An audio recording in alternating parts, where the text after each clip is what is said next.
नमस्कार, good morning. Health for all के 36वें episode में आप सबका हार्दिक अभिनंदन। आज का एपिसोड विविधताओं से भरा है। 21 जून को अंतर्राष्ट्रीय योग दिवस है, जिसे ध्यान में रखकर हमने आपके लिए योगासनों का लाइव डेमो रखा है, जिसमें जानी मानी योगा ट्रेनर आपको तरह तरह के आसनों के बारे में बताएंगे। ध्यान में रखकर आज के शो में आपके लिए योगा, थैलेसीमिया जैसे रेयर डिजीज और ब्लड ट्रांसफ्यूजन के विभिन्न पहलुओं पर भी चर्चा करेंगे। हमारे विशेषज्ञ बताएंगे कि इस बीमारी के लक्षण और कारण क्या है और क्या इसका पूर्णतः उपचार संभव है। थैलेसीमिया से पीड़ित रही विशेषज्ञ आज अपना अनुभव भी साझा करेंगे। इसके अलावा लोगों में, खासकर युवाओं में बढ़ती आयरन डेफिशिएंसी की समस्या पर भी बात करेंगे, जो आजकल हमारे देश में विकराल रूप ले रहा है। देश की जानी मानी डाइट एक्सपर्ट्स और वेलनेस एक्सपर्ट्स हमें बताएंगे कि किस तरह के खान पान हमें आयरन डेफिशिएंसी और इससे जुड़ी बीमारियों से बचा सकता है। तो इस एक्शन पैक्ड एपिसोड के लिए तैयार हो जाइए।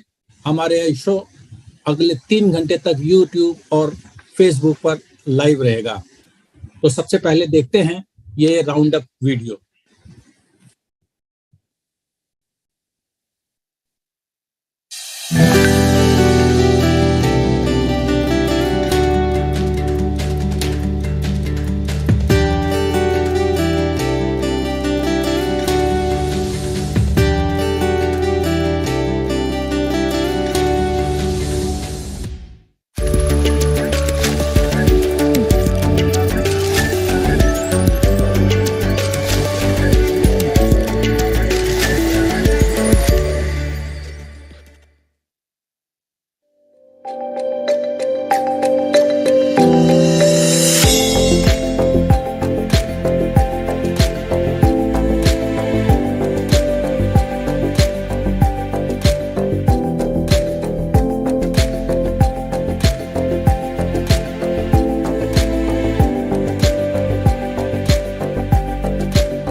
नमस्कार। 4 दिन पहले यानी 8 जून को वर्ल्ड ट्यूमर डे के रूप में मनाया गया और उस दिन दुनिया भर में कार्यक्रम आयोजित किए गए। इसका मकसद था लोगों को इस खतरनाक बीमारी के प्रति जागरूक करना। आज हमने यही बीड़ा उठाया है अपने लोकप्रिय online show health for all के माध्यम से। मामूली सिरदर्द से शुरू इस जानलेवा बीमारी के बारे में लोग बहुत कम जानते हैं, इसलिए उनकी अज्ञानता इस मर्ज को और बढ़ा देती है। लोगों को स्थिति की जानकारी तब मिलती है जब काफी देर हो चुकी होती है। आज हमने देश के जाने माने न्यूरोलॉजिस्ट और न्यूरोसर्जन्स को अपने शो में आमंत्रित किया है, जो हमारे और आपके मन में उठने वाले हर सवालों के जवाब देंगे। क्यों होता है ब्रेन ट्यूमर, क्या लक्षण है इसके, और सबसे बड़ा सवाल कि क्या इससे बचा जा सकता है, यानी इसका प्रिवेंशन है कोई, और अगर किसी को ब्रेन ट्यूमर हो गया तो क्या कंप्लीट क्योर संभव है। ऐसे सभी सवालों के जवाब आज हम डॉक्टरों के माध्यम से आप तक पहुंचाएंगे।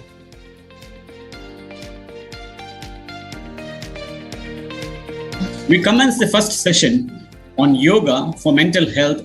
These days, the most common issue that most of us face in this fast-paced life is stress. And as we all know, stress is the root cause for most of the health issues that we all face these days, like diabetes, like hypertension, and many hormonal or lifestyle disorders that we all go through. And I think not just the physical or the physiological issues of stress also affects the mind in different things like depression, anxiety. That stress is the root cause for it.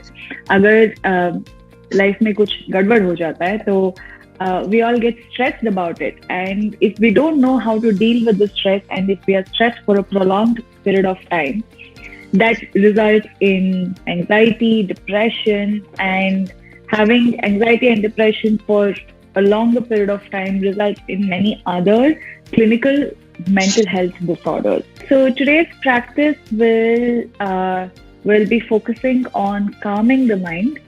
So we work first with asanas and pranayama, and if possible, a bit of a short meditation if time permits. So let's look at it that way. The focus of today's practice would be to calm the nervous system, as well as lengthening the breath. Okay, so that helps in reducing the effects of stress. We'll start with a nice restorative posture. Sit either with your knees together or knees apart, right? Whichever feels comfortable for you today. And slowly bend forward, drop your forehead down. Shashankasana or child's pose. You can stay in this posture for about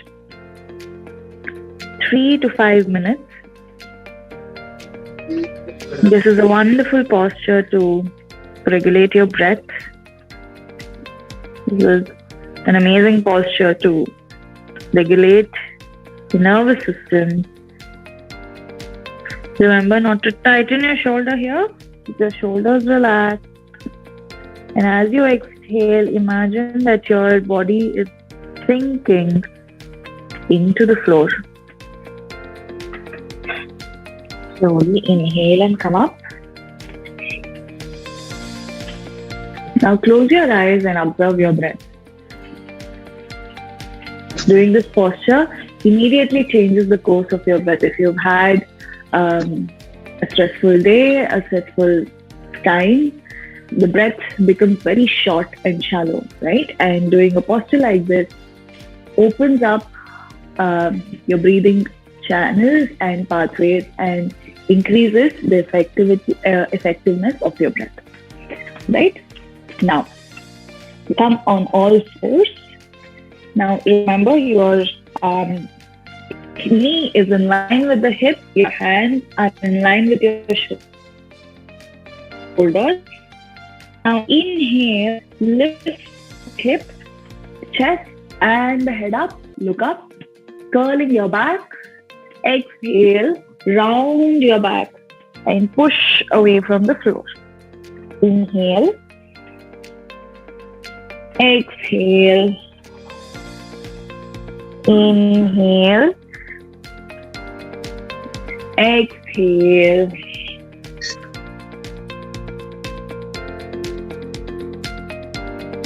We now enter another segment called Technovation, our fortnightly segment on IT innovations in healthcare. The topic in this episode is Artificial Intelligence, a pleasant present to healthcare. Can you briefly explain what actually is artificial intelligence and how is artificial intelligence used for detecting early stage breast cancer in a non-invasive, radiation-free manner? Particularly talking about AI in medical imaging. You would have, many of us would have seen these images, and there are also brain, and I think our next speaker is going to talk about the brain and MRI related aspects of it.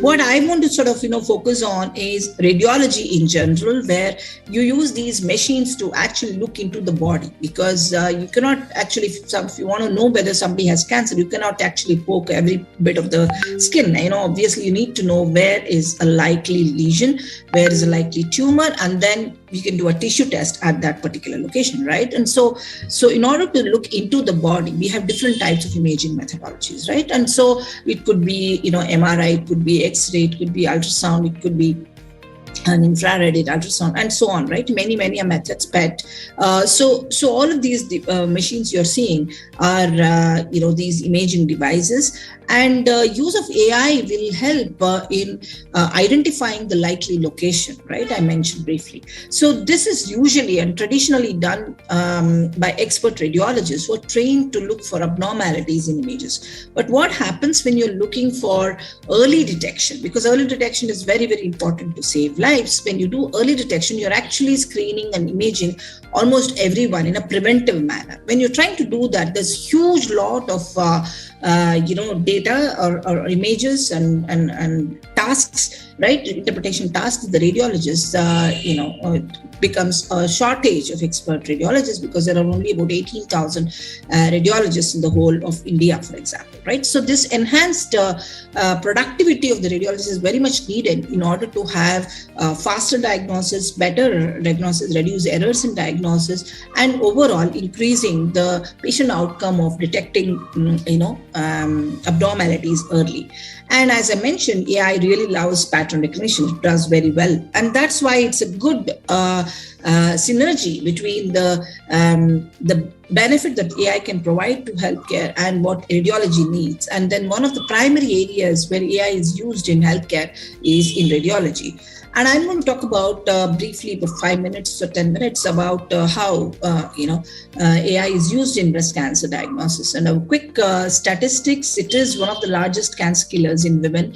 680,000 women died in 2020 because of this disease, and almost 90% of them could have been saved. Yes, it is possible to save lives if we can detect cancer early. Particularly breast cancer is the most manageable of all the cancers, and early detection is very, very important. And if you look at why early detection is not happening, there are several gaps today. Mammography, which is the standard for breast cancer, has some issues, such as there's a concept called dense breast, especially for women under 45 years of age. The X-ray of the breast, which is basically the mammogram. Mammogram is an X-ray. It looks something like this. The whole breast appears white. And how do you find a lesion which is hard stuff, which is a white spot in this? It becomes very, very difficult. And so many women get unnoticed for their breast cancer early. And so they really detect when they're able to feel it as a lump, and that's already stage 3. And how do we enable early stage breast cancer detection? And that is a question that is not yet answered so far, right? And then it's not just women under 45 years of age, even women above 45 have dense breast, almost 50% of them. And even in those cases, mammography is not effective. Can you explain to our viewers what exactly is functional MRI? Functional MRI, generally we talk about whenever MRI or any imaging. So we take a structural information which is residing inside the body. For example, if you are taking a structural MRI, it will show you which brain area lies where, just like. Functional MRI is a method when we take the live scanning of the brain and we can check, like if the person is doing the memory task, so which of the brain area is consuming the oxygen at that time. So functional MRI is a dynamic MRI which gives you the dynamic activations inside the brain related to a particular cognitive or psychological process.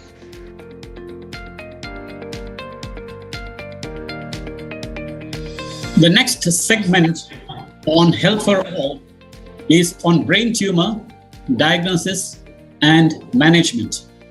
A brain tumor is a mass of growth of abnormal cells in your brain. Many different types of brain tumors exist. Some brain tumors are benign or non-cancerous, while some are malignant and or cancerous. Doctor Gupta, हमारे दर्शकों को कुछ brain tumour के basics के बारे में बताइए। Brain tumour के सिम्टम्स क्या हैं? क्योंकि ज्यादातर मामले में देखा गया कि मरीज को जब पता चलता है तब तक काफी देर हो चुकी होती है। तो इसके क्या सिम्टम्स हैं? कैसे वो समझे कि ये ब्रेन ट्यूमर ही है? आमतौर पे ब्रेन ट्यूमर जो हम मानते हैं वो एक एब्नॉर्मल ग्रोथ है जो दिमाग में जो हमारे नॉर्मल सेल्स हैं, जो हमारी नॉर्मल कोशिकाएं हैं और सेल्स हैं, वो अपने आप में अनकंट्रोल बढ़ती जाती हैं, जिनके ऊपर कोई कंट्रोल नहीं रहा। तो इनके सिम्टम्स जो हमारे दिमाग में होते हैं वो मुख्य 3 या 4 हैं, जिनको हमें खास तौर पे ध्यान रखना चाहिए। और इसकी वजह ये है कि हमारा जो मस्तिष्क है, ये जो हमारे स्कल या खोपड़ी है उसके अंदर बंद है। तो ये एक तरीके से अपने एक छोटे से डिब्बे में बंद है। तो इसमें अगर कोई भी चीज बढ़ती या घटती है, उसी के अनुसार हमें उसके सिम्टम्स भी आते हैं। खास तौर पे सुबह उठ के भारी दर्द रहना या नींद खुल जाना दर्द के कारण, उसके साथ साथ उल्टी होना, उल्टी के बाद दर्द में कमी आना, और जो इसके अन्य सिम्टम्स में खास जो है वो है कि मिर्गी के दौरे पड़ना। मिर्गी का दौरा हालांकि ब्रेन के ट्यूमर की वजह से हार्डली 1 to 5% में होता है, पर ये ऐसी चीज है जिसको हम डायग्नोज करके ट्रीट कर सकते हैं, मतलब ये ट्रीटेबल मिर्गी का कारण हो सकता है। इसके साथ साथ आपको हाथ या पैर में कमजोरी आना, क्योंकि ये किसी भाग में, जिस भाग में ये ट्यूमर होता है उसके अनुसार ही हमें इसके लक्षण दिखते हैं। तो अगर ये उस भाग में है जिसमें हाथ या पैर का नियंत्रण है, तो आपको उसकी कमजोरी या फिर उसमें सुन्नपन महसूस होना, या फिर आपको चलने में दिक्कत होना, या आमतौर पे और कुछ नहीं तो सिर्फ चक्कर आना भी एक सिम्टम हो सकता है। तो ये कुछ ऐसे सिम्टम्स हैं जिनको आप नजरअंदाज कर सकते हैं अगर ये कम है, या फिर या 1 या 2 दिन के लिए है। पर ये अगर लगातार होते रहें और आप इनसे परेशान हैं, तो मेरी यही आपसे सलाह है कि आप तुरंत ही पास के अपने किसी भी नजदीकी डॉक्टर के पास जाइए, उसकी सलाह लें और उसी हिसाब से फिर आगे इसको ट्रीट कराएं, या इमेजिंग करा के जो हमें इसका रिपोर्ट मिलती है उसके हिसाब से हम इसको ट्रीट करें। What are the typical spinal cord disorders that you see in India? See, there are plenty of spinal cord disorders that are presently that we commonly encounter in the country. It can range from degenerative. First of all, there's a degenerative pathology. एक हम बोलते हैं degenerative pathology. Degenerative pathology का मतलब क्या होता है कि एज के साथ स्पाइन के अंदर चेंजेस आने शुरू हो जाते हैं, बोन्स वीक हो जाती हैं, डिस्क हर्निएशन हो जाती है, कैनाल स्टेनोसिस होता है, नसों पे प्रेशर आना शुरू होता है। उसको हम बोलते हैं degenerative changes. That is one pathology. Second pathology आती है स्पाइन की ट्यूमर्स की। थर्ड पैथोलॉजी आती है ट्रॉमा की, यानी कि स्पाइन में रीढ़ की हड्डी में चोट लग जाने की। चौथी पैथोलॉजी आती है स्पाइन की जो नसें होती हैं, ब्लड वेसल्स होती हैं, उसका एबनॉर्मल कलेक्शन, एबनॉर्मल बंच, जिसको हम वैस्कुलर मैलफॉर्मेशन बोलते हैं, उसकी। और पांचवी टाइप की कैटेगरी होती है हमारी कंजेनेटल, यानी कि बाय बर्थ डिफेक्ट्स जो स्पाइनल कॉर्ड में होते हैं।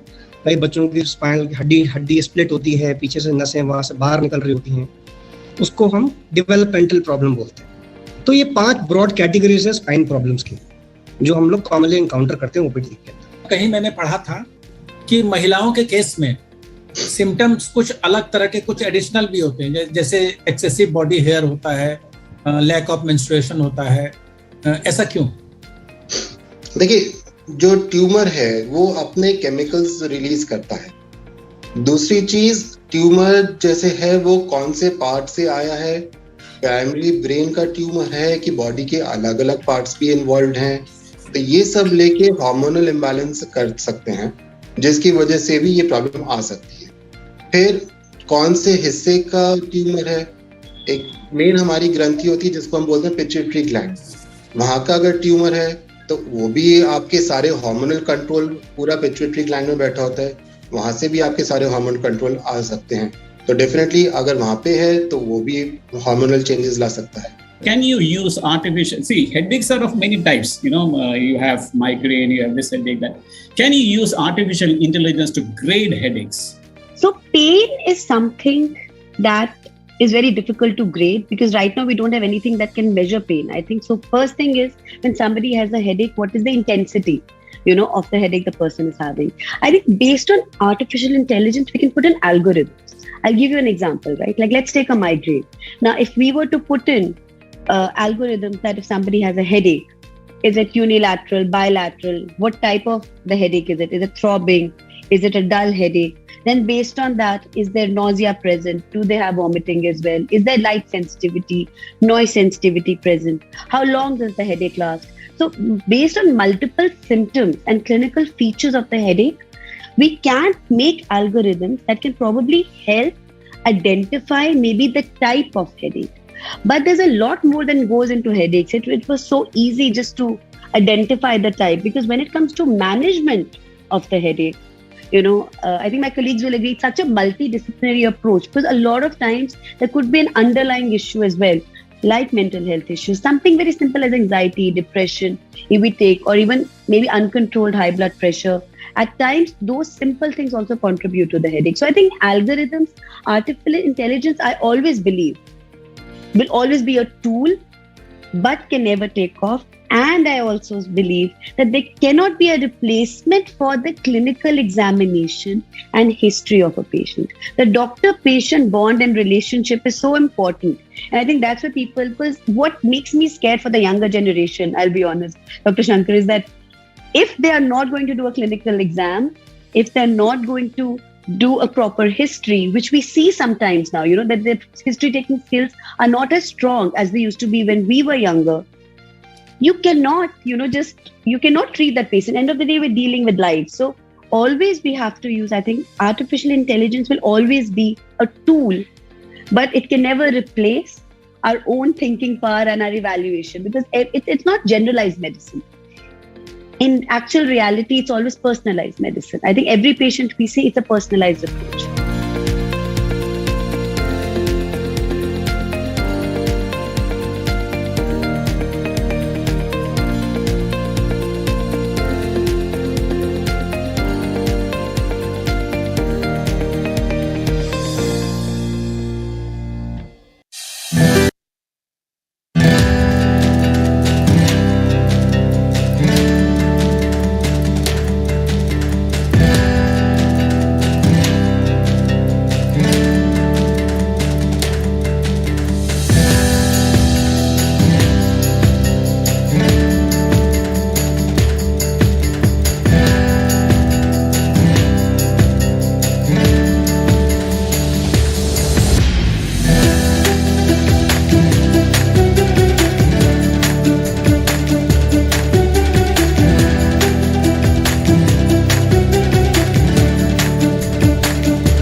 Welcome back. I am Shankar Raj, President of Health4All, and we kickstart this session with yoga.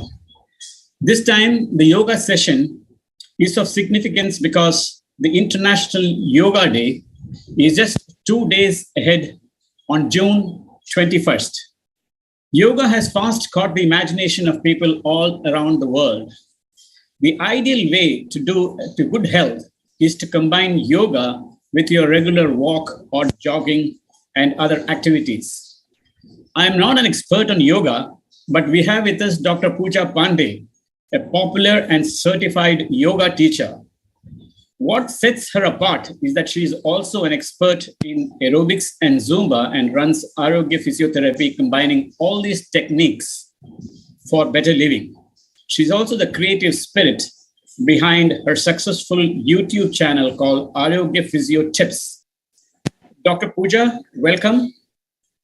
Good morning. Namaskar and welcome. And let me remind our viewers that we are live on Facebook and YouTube. Dr. Pooja Pandey, I think you have a wonderful session ahead. And normally what happens is on World International Yoga Day, a lot of people get inspired to do yoga. So probably in your session, you can also you can also show some asanas where people get, just basics for people to start off so that they can loosen their joints and their body. Over to you. So today's session, we will be doing yoga along. I'll not be just telling, we will be doing yoga along, how it is so beneficial for your physical health, mental health. But before I go to that, I just want to ask both Shankar and Kishore that how are you feeling right now at this very moment? How are you feeling? Dr. Pooja, looking at you, I'm extremely positive and happy. Absolutely no problem. No, but what I meant is your connection. So yoga is nothing but connecting with your breath. That's what sets it apart from the other exercise form. Okay. And the connecting with your breath, you have so much control better in your emotions. And when you are emotionally so well, you get physically also so well, because all your diseases are at least 50-60% of them comes from mental health. Okay. So the only thing we both will do right now is chant Om 3 times and 10 long deep breath. Okay. Let's close our eyes and chant Om 3 times and 10 long breaths. That's all. Okay. We'll do that. Yeah, and fine. Both will genuinely tell me, not to increase the TRP, but genuinely tell me how are you. Okay. Just 10 long breaths. Okay. So that others get inspired to do that. Okay. So come back to your body, eyes closed. Relax yourself completely. Smile on your face. Let's take a long deep breath in and breathe out. One more breath in and breathe out completely. Let's bring both the palms together right in front of your chest. Take a long deep breath in for Om, and while expiring, we will chant Om. Okay, so inspire. Om. Om.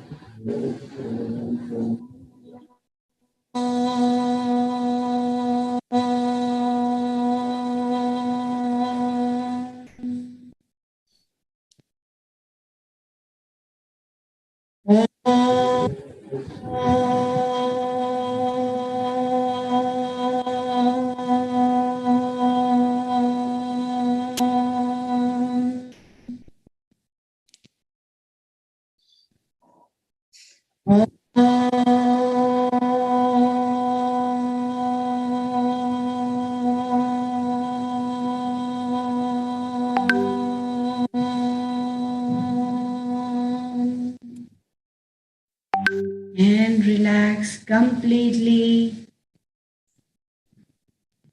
Keep taking long, deep breaths in and out. Breathe in and breathe out.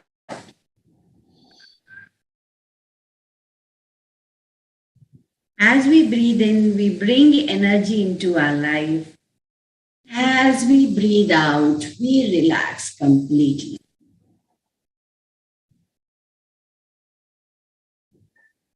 Your whole attention towards your breath.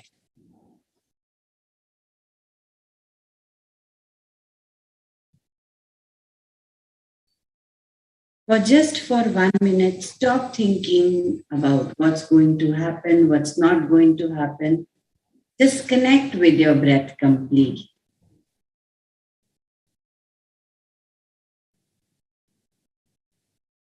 Don't allow a single breath to get unnoticed.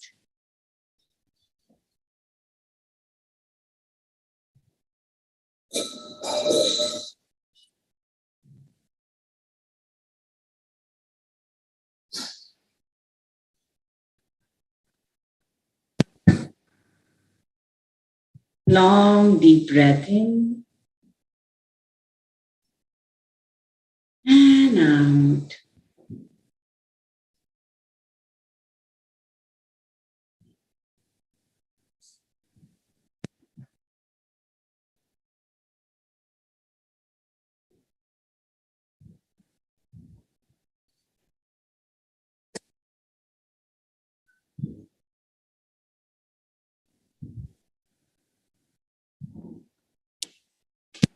very slowly, coming back to your body, breath and surrounding. As you feel comfortable with a smile on your face, let's rub both the palms together and slowly open our eyes.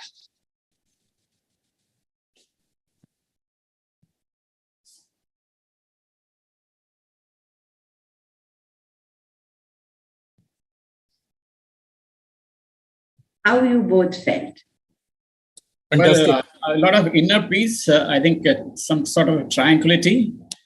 And I think it is also possible to cut off from the outside world, I think, when you concentrate on your breath.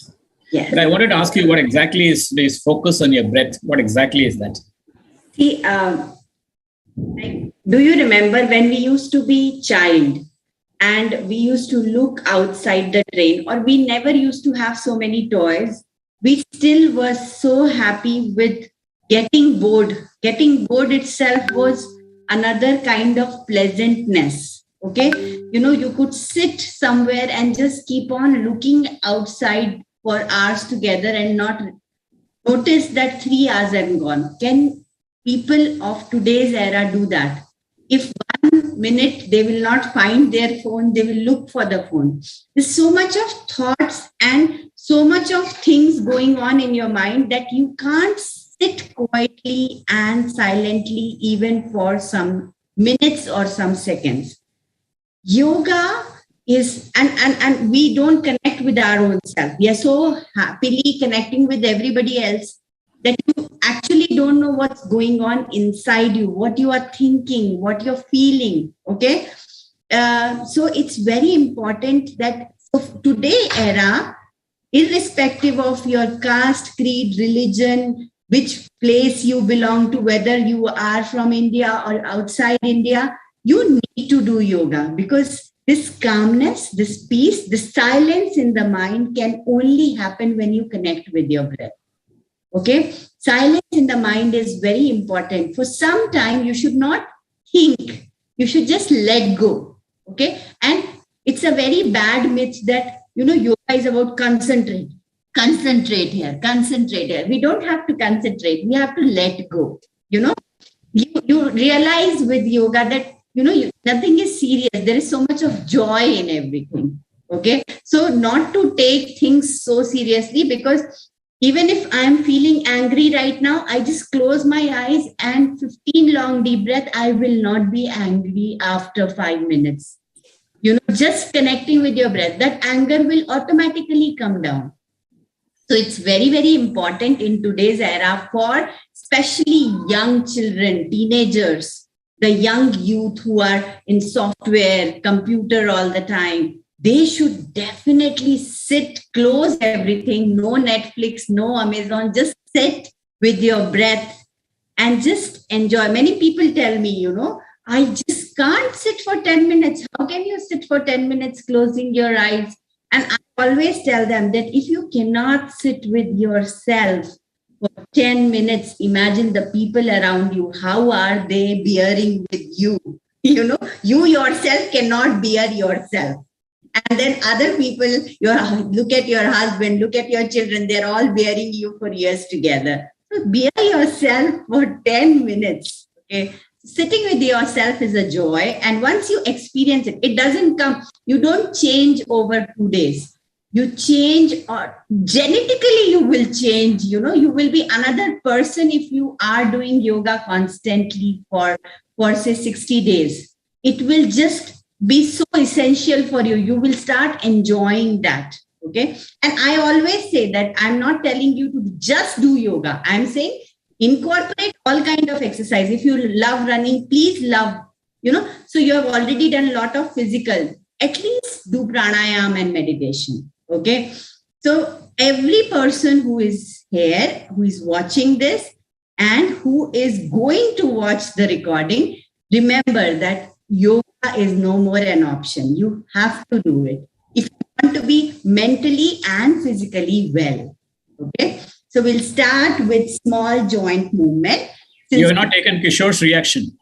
Kishore, yes. मैं अभी यही कहना चाह रहा था कि 2 घंटे पहले मैं सोकर उठ चुका हूँ. हाँ लेकिन ये 2 मिनट का जो आपने कराया उससे मैं अभी लग रहा है कि अभी मैं सो के उठा फ्रेश हूँ. हाँ, ये फीलिंग जब भी आप जब भी even during clinic hours, if I get tired, I just lock my consultation room, थोड़ा सा आंख बंद करके बैठती हूँ and then I'm refreshed, you know. तो ये बहुत ही अच्छा रिफ्रेश करता है, क्योंकि अगर यहाँ का टॉक्सिन्स खत्म होगा ना तो ऑटोमेटिकली मतलब फिजिकल टॉक्सिन्स भी रिलीज हो जाएगा. It's very very important that we sit with ourself, sit with yourself. Okay, if not do yoga, at least sit with yourself. Okay, so we'll start with gentle movement, okay, which you can do even wherever you are. Okay, so start with neck movement, breathe in. Achha, very important is when you are doing yoga, you can't be like this. You have to smile a lot. Okay, smile and keep taking long deep. I always tell, don't hold your breath. Okay, long deep breath in, long deep breath out. Try to connect with your breath. Okay, so breathe in, go up, breathe out, come down. Breathe in up, breathe out, come down. Up, breathe out, come down. Opposite, breathe in. If you have vertigo or cervical sponge and you actually have trouble doing this, then be as gentle as possible. Let's just go to the side and side, side and side. Just touch the ear to the shoulder, ear to the shoulder. Breathe in, breathe out. Breathe in, breathe out. Okay. Look at your shoulder, how beautiful the shoulder are. हाँ? आपका body कितना beautiful है, आप कितना appreciate करते हैं अपने body को. Okay, look up and straight, look up and straight. Don't bend down, because anyways while looking at mobile we bend down a lot. Okay, and then roll your shoulder, roll your shoulder. Okay, roll it. This is called Sukshma Yoga, in which you can actually do it with the ease. Sukshma Yoga. 5. Again, breathe in, breathe out. Roll it other side. दूसरी तरफ roll करें. 3, 4 and 5. Clasp both the hands together. Breathe in, take it up. Breathe out, take it to the side. Breathe in back. Breathe out, take it to the side. Breathe in back. Breathe out, take it to the side. Breathe in back. Breathe out. Breathe in back. Breathe out. Breathe in back. Breathe out. Come back and stretch yourself. Give your spine a nice stretch. Nice stretch. Hold it. Hold the position, not your breath. Keep taking long, deep breaths in. 1, 2, 3, 4, 6, 7, 8, 9, 10, and relax. Let's turn around. So look at the back hand. Come back. Breathe in. Breathe out. Breathe in. Breathe out. Breathe in. Breathe out. Breathe in. Breathe out. Breathe in. Breathe out. Breathe in. Breathe out. Breathe in. Breathe. And relax. Let's go forward and back. Breathe out. Go all the way down. Breathe in. Go all the way back. Breathe out. Go all the way down. Breathe in. Go all the way. Breathe out. Breathe in. And relax. Move your wrist. Move your wrist. Circle. Nobody pays attention. Especially this is very, very good for people who work a lot on computer. They should keep on moving their wrist and fingers whenever possible. Try to put a lot of circulation here. Open your fingers and close it. Open your fingers and close it. Okay. Bend your hand, and while going out, say ha. Ha. Ha. Ha. Ha. Ha. Ha. Ha. Ha. Very good for anger management also. Try doing this. Both the hands stretched. Okay. Both the hands stretched, fingers facing yourself. And let's do circle clockwise and anti-clockwise. Keep breathing in and out. Let's take it back. Trying to open the shoulder. Okay. Take it front.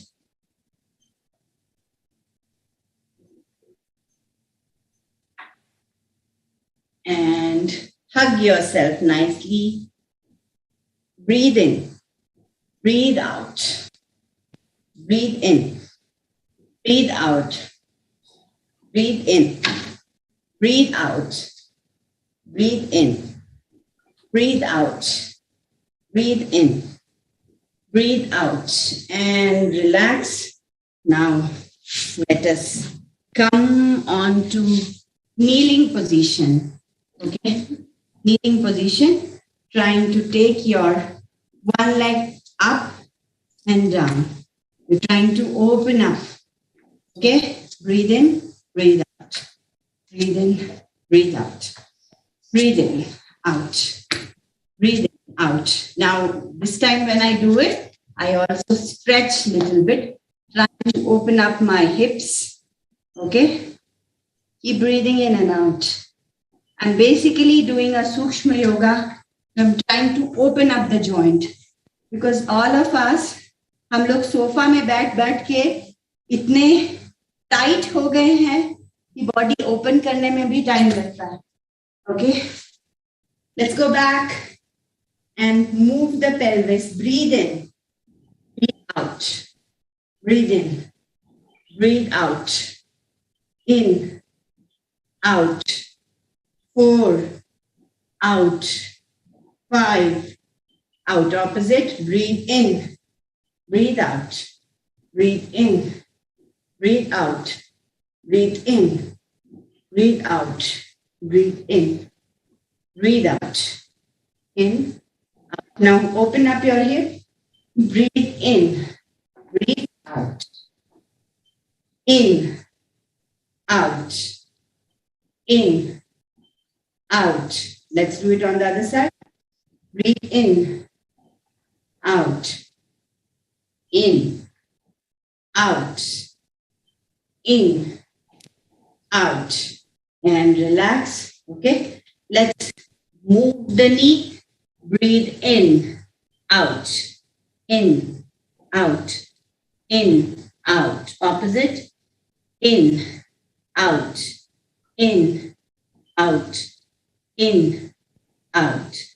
And now let's move our ankle front and back, circle clockwise and circle anti-clockwise. Now, how many times you should do it?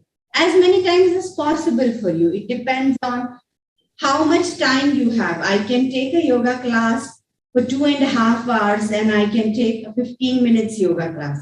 So it completely depends on how much time you have, how much you are free, and you can actually do it. Stand on the toes and then stand on the heel. Stand on the toes, heel, toes, toes, heel. Walk a little bit on toes. Okay? You're trying to activate your ankle muscle. Walk on heel. Walk on the outer corner of the foot. Outer corner. Bahari, भाग पे पूरा wait रखते हुए, and inner corner. Trying to give exercise to all the part of the ankle because ankle हमारा weight bearing joint होता है. Bring both the arms together, legs together. Breathe in. Come onto the toes. Breathe out. Breathe in. Breathe out. Diagonal. Breathe in. Breathe out. Breathe in. Breathe out. Breathe in. Out. In. Out. All the way. Breathe in. Breathe out. Breathe in. Breathe out. Breathe in. Breathe out. Trying to take it apart and try to go to the side. Activate your hip and knee. Okay, so go side to side. Okay, breathe out. Breathe out. Breathe in. Breathe out. Breathe in. Breathe out. Breathe in. Breathe out. Trying to sit in half squat position. Okay. Breathe in. Breathe out. Breathe in. Breathe out. Breathe in. Breathe out. Trying to activate your gluteus muscle, the hip muscle. Now, as you breathe in and breathe out, we open up the chest. So both can be combined. Breathe in. Breathe out. Breathe out. Breathe in. Breathe out. Breathe in. Breathe out. And relax. We will try to bring the knee towards the chest. These are all warm-up asanas or Sukshma Yoga, which you're just trying to activate. There's no strengthening happening here, okay? It's not hot yoga or it's not in a flow, okay? We'll also try to open up our spine, okay? Because spine can be more opened up when you are lying down. To lie down comfortably, try to lie down always from the side. Get up from the side, always lie down from the side. So your head, bring your knee towards the chest and breathe out. Breathe out, bring it towards the chest. Breathe in. Breathe out. Breathe in. Breathe out. Breathe in. Breathe out. Breathe in. Breathe out. Breathe in. Bring both the legs towards you and slowly get up. Breathe in. Breathe out. Breathe in. Breathe out. Breathe in. Breathe out. Hands onto the side. हाथ को side में रखें. दोनों पाँव को अपने पास ले आए. दोनों पाँव को अपनी तरफ मोड़ लें और धीरे धीरे साइड में जाएं. Breathe out. Breathe in. Breathe out. You're trying to open up your spine. Breathe in. Breathe out. Breathe in. Breathe out. Breathe in. And relax. And trying to just lift your leg up. Lift your leg up. Toes pointing towards you. 1, 2, 3, 4, 5. Relax. Bring it down. 1, 2, 3, 4, 5. Let's do it. 1, 2, 3, 4, 5. I'm bending the knee because of the space, but you need not bend it. 1, 2, 3, 4, 5. 2, 3, 4, 5. 1, 2, 3, 4, 5. And relax both the legs out, knees out, trying to open. And long deep breath here. Take 3 long deep breaths and trying to go side, side. Trying to open up your hip and then just opening it up and trying to tuck your back in.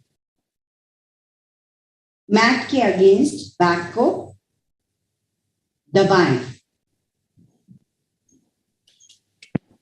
Now keep one ankle on the knee and trying to get it towards you, and similarly on the other side.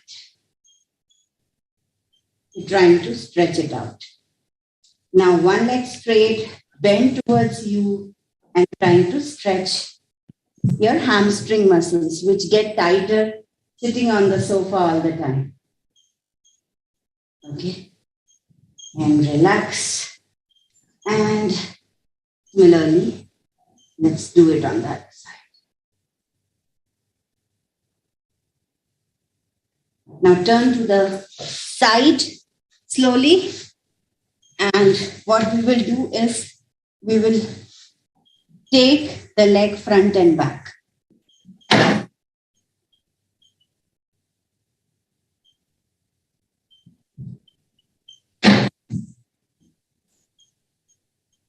Let me change the angle a little bit.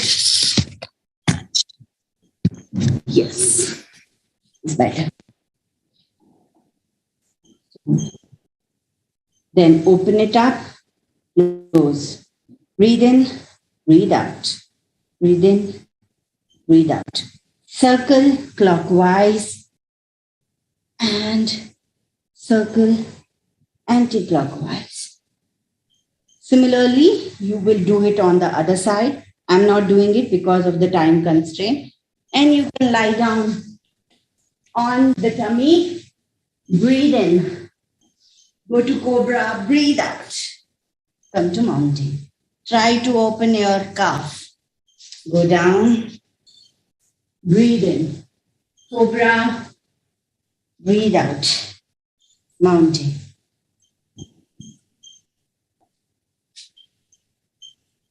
Go down, breathe in, cobra, breathe out, mountain. And as you come forward, you also bring your knee forward and trying to open up your hip. Hold it for 10 to 20 seconds and trying to stretch. And similarly, do it on the other side. Bring your knee forward.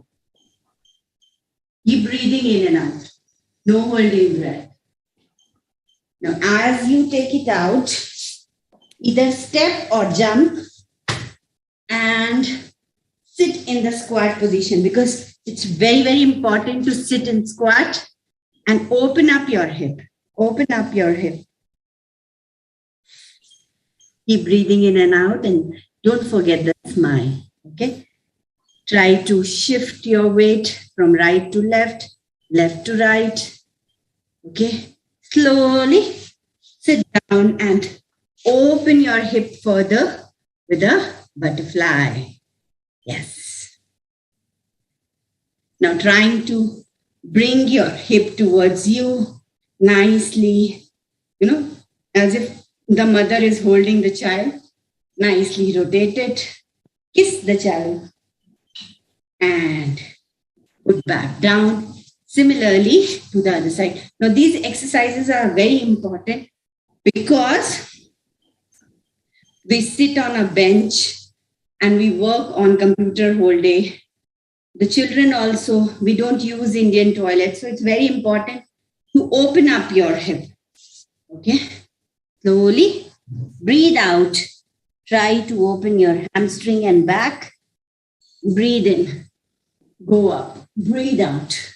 Come down. Breathe in. Go up. Breathe out. Come down. Breathe in. Go up. Bring it back together. Okay, and I wanted to do so much more, but the time is less. So I will just end it by doing a Nadi Shodhan Pranayam, 5 breaths. Don't forget to do it. Please do Nadi Shodhan Pranayam. It's very, very good. Alternate breathing. Breathe in from the active nostril, breathe out from the other. Breathe in from same. Breathe out from the other. Breathe in from same. Breathe out from other. Breathe in from same. Breathe out from the other. And in my previous classes, I've also taught Kapalbhati, Brahmari, lot of pranayams. I've taught sun salutation. All that can be done and combined with this. This is Sukshma Yoga, something which can be done by anybody and everybody, irrespective of their age. Just moving the joint, open it up, as much range possible for you. Don't overdo it because you don't want to injure yourself. So just do it as your body is allowing you to do. And don't limit yourself. If your body is telling you can do some more, please go ahead and do some more. Okay? But see, I just did the Sukshma Yoga and I'm already sweating. So if I do the whole yoga thing, it will be so much like a workout as well. Okay. So I wish that this class inspire, even if it inspire a single person to start trying yoga, I'll be really happy. Thank you so much. Thank you, Dr. Pooja. I think it was quite inspiring. I think a lot of people will start doing yoga at least, because these are all very simple steps that can be taken. It looks simple, of course, but then once you get into it, you will know how exactly relaxing and how exactly it helps your body in opening up. See, basically what happens is people are all glued to, they are very called to the, sofa and chairs and everything. So hardly any movement. And as you said, we don't have Indian toilets. So all our joints are a bit locked. So Yes. that's the problem in relaxing. Just wanted to ask you one question. Is you showed what breathing, breathing and breathe down, but also in one of your previous episodes, you had showed us that about taking breath and forcefully putting the breath out. So what is that? That also should be done? Kapalbhati, yes, I told that Kapalbhati, breathe in normally and involve the abdominal muscles there. Abdominal muscles are the accessory muscles for breathing. So when you do forcefully, please involve even Bastrika I have taught, breathe in, breathe out, forceful breathing. Now, forceful breathing, why it is important? Because it takes out toxins from your body.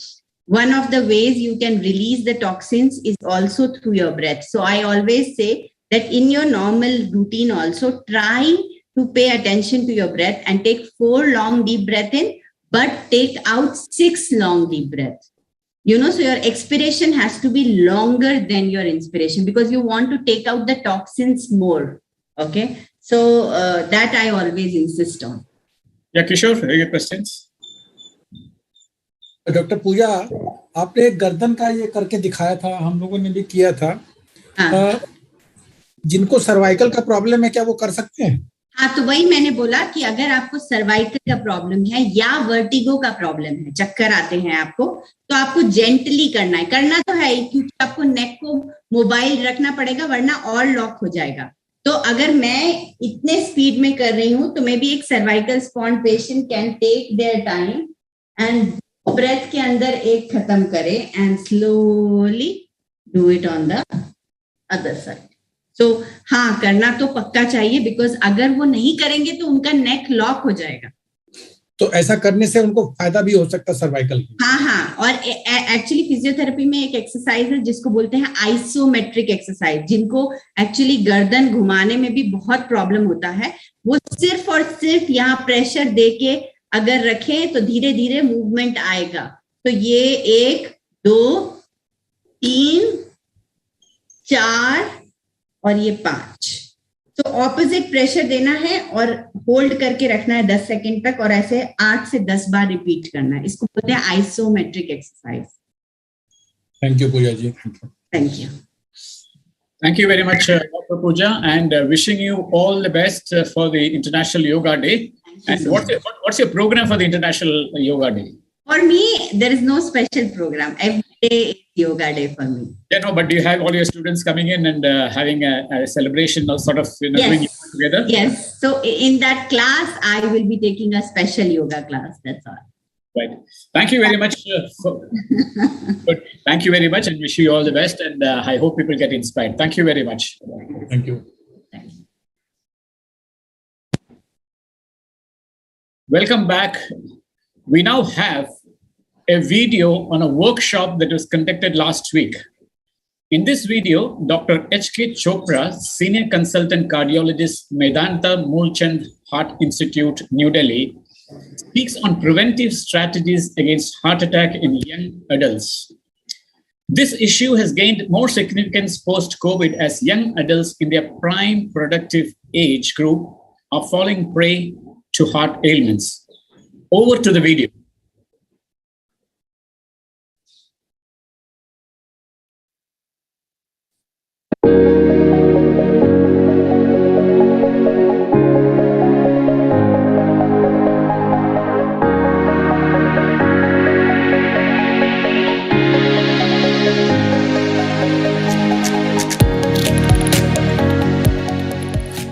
So we are talking on preventive health in youth. That's a real challenge for all of us because we see a lot of our young people below the age of 40 are falling victim to heart attacks. So what we should do to attack the heart attack is the main agenda. And before that, what we should do is enhancing awareness, for which I am very grateful to Sudeep Srivastava for taking a lead. I personally feel that heart attack is first born in the mind, then it manifests in the body, and then it goes to the heart. How it happens, we'll discuss in the next 30 minutes or so. Believing in prolonging lives and enhanced longevity and escaping premature death is my main motto of being a doctor. Preventive cardiology is the only solution for India. I am not against intervention. I had very extensive training in cardiology from the United States, but I firmly believe that preventive cardiology is a huge ocean, but we have never tapped this ocean. In India, we can't afford interventional cardiology. We can postpone the need of interventional cardiology. That's what we should do. A time has come that we must have a paradigm shift from heart illness to heart wellness, focusing on visceral fat reduction. That is a very important understanding.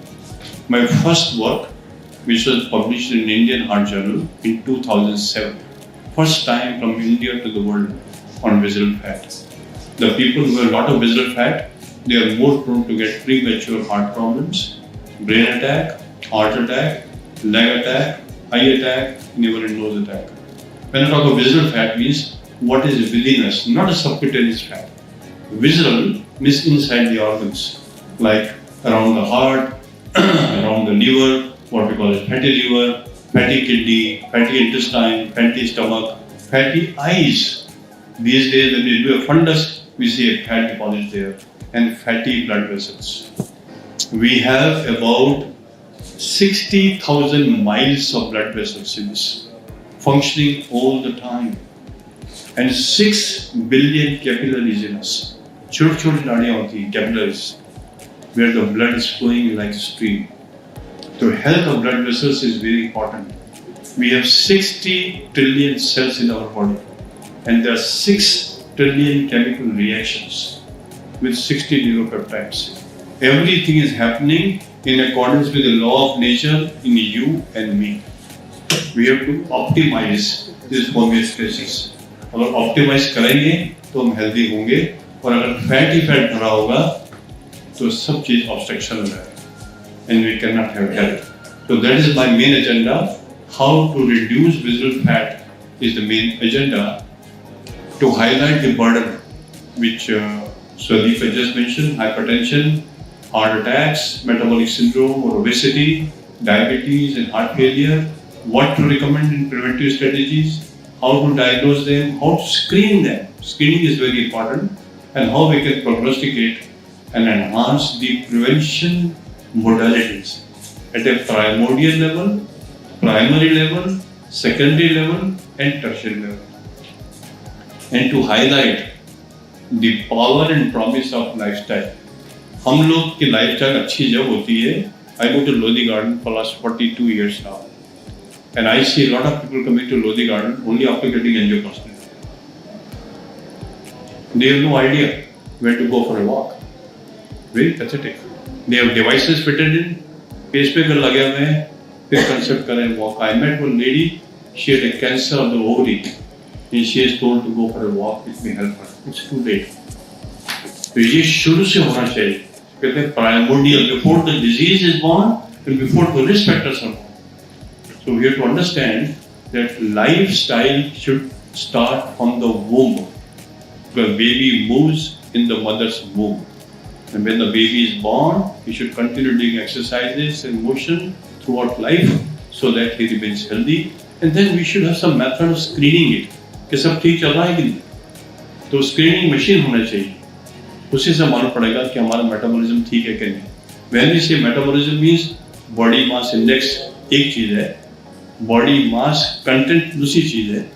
हम देखते हैं fat कितना है, carbohydrate कितना है, sugar कितना है, और फैट के कई मिनरल्स होते हैं, मिनरल्स कितने हैं, बीपी कितना है, पल्स कितना है, सैचुरेशन कितना है. More than 20 parameters are measured by so-called India Health Link HPOD. इसका नाम है HPOD, Health Pod. Pod का मतलब आप सब समझते होंगे. सब चीज पैकेट में रैप आपके लिए instantaneous report in 4 minutes of 5 minutes. इससे बड़ी चीज क्या होगी? हम चाहते हैं अमेरिका में जाते हैं तो वहाँ करते हैं kiosk for blood pressure. You go anywhere for shopping, you just put your hand, you can get a slip, your BP is so much. India में नहीं है. वेइंग मशीन है. हम जाते हैं रेलवे स्टेशन में, वेइंग मशीन होती है, you put some coin and you get your weight. उसके बाद में क्या है? कुछ अवेयरनेस नहीं है. तो वो होना चाहिए. हाइपरटेंशन का प्रेवलेंस आप सबको पता होगा 35 to 40%. अगर हमारी पॉपुलेशन एडल्ट की 80 करोड़ है तो सोचिए 80 करोड़ में से 40% लोग तो बिजी, सबको hypertension. It's very alarming figure. Heart problems 14 to 15%. Obesity, this is my own work जो मैंने 2007 में किया था, कि 60 to 70% लोगों को पॉट बेली है, जिससे हम हिंदी में कहते हैं तोन. I say longer the waist line shorter the heart line. जितनी बंदी तोन, जितनी बड़ी तोन, उतनी छोटी जिंदगी होगी आपकी. तो उसकी जानकारी सबको जानना चाहिए कि हमें पॉट बेली नहीं होना चाहिए. ये क्योंकि ऑब्वियस फैट है, तो आपको इसकी जानकारी दें. एज ए डॉक्टर हम समझते हैं कि हार्ट के आसपास क्या फैट होता है, जिसे हम कहते हैं एपिकार्डियल फैट, फिर हम कहते हैं पेरीनेफ्रिक फैट, फिर हम कहते हैं पेरीहेपेटिक फैट. उसकी ज़्यादा बात करिए जाए. ये क्योंकि ऑब्वियस है, तो I publish the first paper in the world that pot belly is the most powerful and promising predictor of premature heart problem. फिर उसके बाद में हम देखते हैं हार्ट अटैक. सुदीप ने अभी कहा कि यंग लोगों को हार्ट अटैक हो रहा है. This data was published just few days back from WHO, ICMR and ministry of health कि 10 से 15% लोगों को हार्ट अटैक 40 साल से पहले की उम्र में हो रहा है. अभी तो उनकी स्टडी भी कंप्लीट नहीं हुई है and they fall victim to heart attack. What a big loss, not only for a family but for a community, for a nation and the world as a whole. So awareness is the need of the hour. 50% of people die at home before getting a medical help for the heart attack. Very painful. 50% of heart-related deaths are less than 50 years of age. ये data मेरा नहीं है. This data is from ICMR, WHO, and Ministry of Health. Just few days ago I got it. Preventive cardiology and heart wellness mantra is the only solution at primordial, primary, secondary, and tertiary level. इसको simplify करता हूँ मैं कि इसकी जानकारी बच्चों को होना चाहिए स्कूल में, कॉलेज में, कॉर्पोरेट्स में, हर गवर्नमेंट ऑफिस में, नॉन गवर्नमेंट ऑफिस में, and everybody should take it like a big project from CSR. पैसे की क्या कमी है? मुझे कल बॉम्बे से फोन आया एक फार्मास्यूटिकल कंपनी से कि हमको कुछ कम्युनिटी सर्विस प्रोजेक्ट करना है. तो हमने कहा ये करो यार, इंडिया हेल्थ लेवल से बात करो. They have money but they don't know how to spend, where to spend, and what way they should spend. So I think health of India is very, very important. स्वास्थ्य भारत जब भी होगा तो हम सब स्वस्थ होंगे। तो अगर हम स्वास्थ्य नहीं है तो स्वास्थ्य भारत का ड्रीम है। अब प्राइम मिनिस्टर मोदी साहब has told many times that India is famous as the world capital of hypertension, world capital of diabetes, world capital of heart attacks, world capital of pot belly, and world capital of heart failure. But now the time has come, we should call India as a world capital of wellness. That's how we start promoting yoga. I express my gratitude for it. He is the first man in the India who is promoting yoga and the whole world is following. तो हम चाहते हैं कि wellness को हम यहीं से create करें और पूरा वर्ल्ड फॉलो करें। We must create an impact by the help of India help link to take this message और mantra of wellness all over the world. ये डेटा है, मैं आपको बता रहा हूँ कि hypertension is a silent killer. I call this as a global tsunami. It may cause heart attack and all kind of attacks. और हाइपरटेंशन का जो कंट्रोल है वो सिर्फ 10% है। It's very painful. This data is again from ICMR, Ministry of Health, Government of India, 2022, few days back. 90% people are uncontrolled hypertension. That's how they get complication. So here is a machine which will give you instantaneous report on your blood pressure control. And you can do repeated studies. तो इसी कारण इसके need बहुत ज़रूरी है। और हम देखते हैं कि प्रिवलेंस ऑफ हाइपरटेंशन की जो अवेयरनेस है कि उनको हाइपरटेंशन है पेशेंट को 42% जानते ही नहीं कि उनको high blood pressure. And they come to us with a brain haemorrhage और a massive heart attack. So awareness is the need of the hour. This is very important. Hypertension in youth, ये 12 चीजें याद होनी चाहिए। Number 1, 12 S है। Salt consumption should be banned extra. You should not go beyond 3.4 to 4 grams. Number 2, saturated fat. ये जो तली चीजें खाते हैं, पकोड़े, समोसे, हलवे, मिठाइयाँ, इसका कंजम्पशन बहुत ही लिमिटेड होना चाहिए, ना के बराबर। That is the real cause. फिर होता है sugar. White sugar is like a poison. You have to be very very careful. Sedentary lifestyle. All the time you should not move. Use your body or lose your body. Move your body or lose your body. हर घंटे बाद हमें चलना चाहिए, चाहे जहाँ भी। I'm a doctor, I'm standing all the time, but still I go to Lodi Garden for a walk. Just now our colleague sitting here from Statesman, he was telling कि मैं तो चलता हूँ आधा घंटा। वो चाल नहीं हम काम करते हैं। गार्डन में जाइए and be with the nature, so you understand that I am not in stress. Most of the time when I go to Lodi Garden, I see a lot of people come from media. But when they come in the morning walk, they talk of evening meeting. And when they go in the evening meeting, they talk about morning walk. तो वहाँ कहाँ है? We should have present moment awareness. कि थोड़ा birds को देखें, flowers को देखें, nature को देखें और nature के साथ मिल जाए, then we are going to be healthy. But unfortunately, we are not there. We are somewhere else mentally and somewhere else physically. Then comes smoking. We should totally ban smoking. Tobacco in any form. I always say, today you chew tobacco, tomorrow tobacco will chew you. Today you smoke a cigarette, tomorrow cigarette will smoke you. Choice is yours. So I think this is a slow motion suicide and a slow motion poison or homicide, whatever you call it. Stress, stubborn obesity. Stubborn obesity means हम मोटे हैं, उसके बाद chocolate खाए जा रहे हैं। Compulsive eating, what you call it. हमको satisfaction नहीं है, हम पिज़्ज़ा खाए जाते हैं। हमें कंपल्सिव ईटिंग इसे कहते हैं stubborn obesity. Surplus alcohol, people who take a lot of alcohol, their blood pressure fluctuation, there is seasonal variation and anger. Early diagnosis is the need of the hour. This is the data from the world which was saying India is the sitting on a volcano so far as metabolic syndrome is concerned. हम एक volcano पे हैं और hypertension का prevalence यहाँ भी recorded है latest 33 to 40%. Rural areas will come because they follow the laws of nature. They are not stressed like you and me. We should learn how to cope with the stress. Stress तो बहुत जरूरी है। Dr. Goel आया all the way from USA, तो stress लेके आया वो, but he knows how to manage stress. Sudeep is here. He called me 3 times last night because he wanted everything to go very smoothly. In the morning he called me 2-3 times. He wanted everything to go smoothly. अगर हम stress को manage करने अच्छी तरह कोप कर लें तो we are going to have use stress and not distress. It's very important. This is just to show the scenario in India कि सिस्टोलिक हाइपरटेंशन, ऊपर का जो ब्लड प्रेशर है इंडियन में ज़्यादा होता है। See the data, this is the data we publish in book. I publish about 14 books, text books in cardiology, जो हमारी पुरानी बुक है पिछला लास्ट ईयर, उसमें हमने बताया है कि 3 times higher the blood pressure is going to be in Indians by the year 2040. Hypertension का जो इंसिडेंस है वो डायबिटीज से 3 गुना ज़्यादा है। इतना पावरफुल है और हम मशीन से पकड़ सकते हैं, ट्रीट कर सकते हैं, कॉम्प्लिकेशन बचा सकते हैं, इंसान को हेल्दी रख सकते हैं। तो व्हाट एल्स वी डू?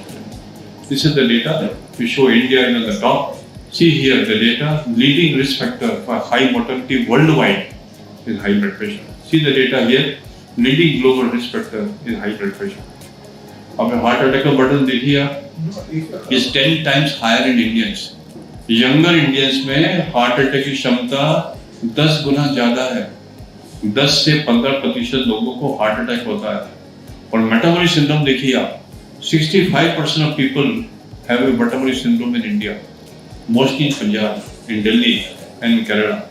अभी मैं डेटा दिखाता हूँ आपको, एंड मॉर्टेलिटी रेट सब जगह कम हो रही है, चाहे वो अमेरिका में हो, फिनलैंड में हो, ऑस्ट्रेलिया, कनाडा, यूएसए में, इंडिया में बढ़ती जा रही है।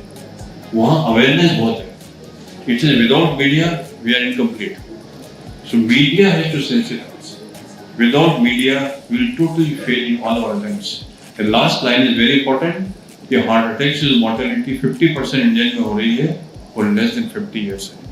I think we all should live at least till the age of 80. None of us should have any problem till the age of 80. अगर इसके पहले कुछ प्रॉब्लम होती है तो we have gone wrong somewhere. This is the data which I am showing. See India data here. Whole India is full of metabolic syndrome. See in the world also, our India is in the red. We can see here. And see here the data. 62% of estimated percent of death on by metabolic syndrome और non communicable disease. इसमें देखिए premature death 53% by non communicable disease. This is WHO, this is not my data by world health organisation. और ये data देखिए projection of 2030, 70% of Indians will fall victim to early mortality because of heart attacks. 2 out of 3 deaths are because of non communicable disease worldwide. 50% of all deaths are between the age of 30 to 60 years of age because of premature CAD, because of metabolic syndrome, visceral fat. तो ये visceral fat को कम कैसे किया जाए वो हमारा main agenda है।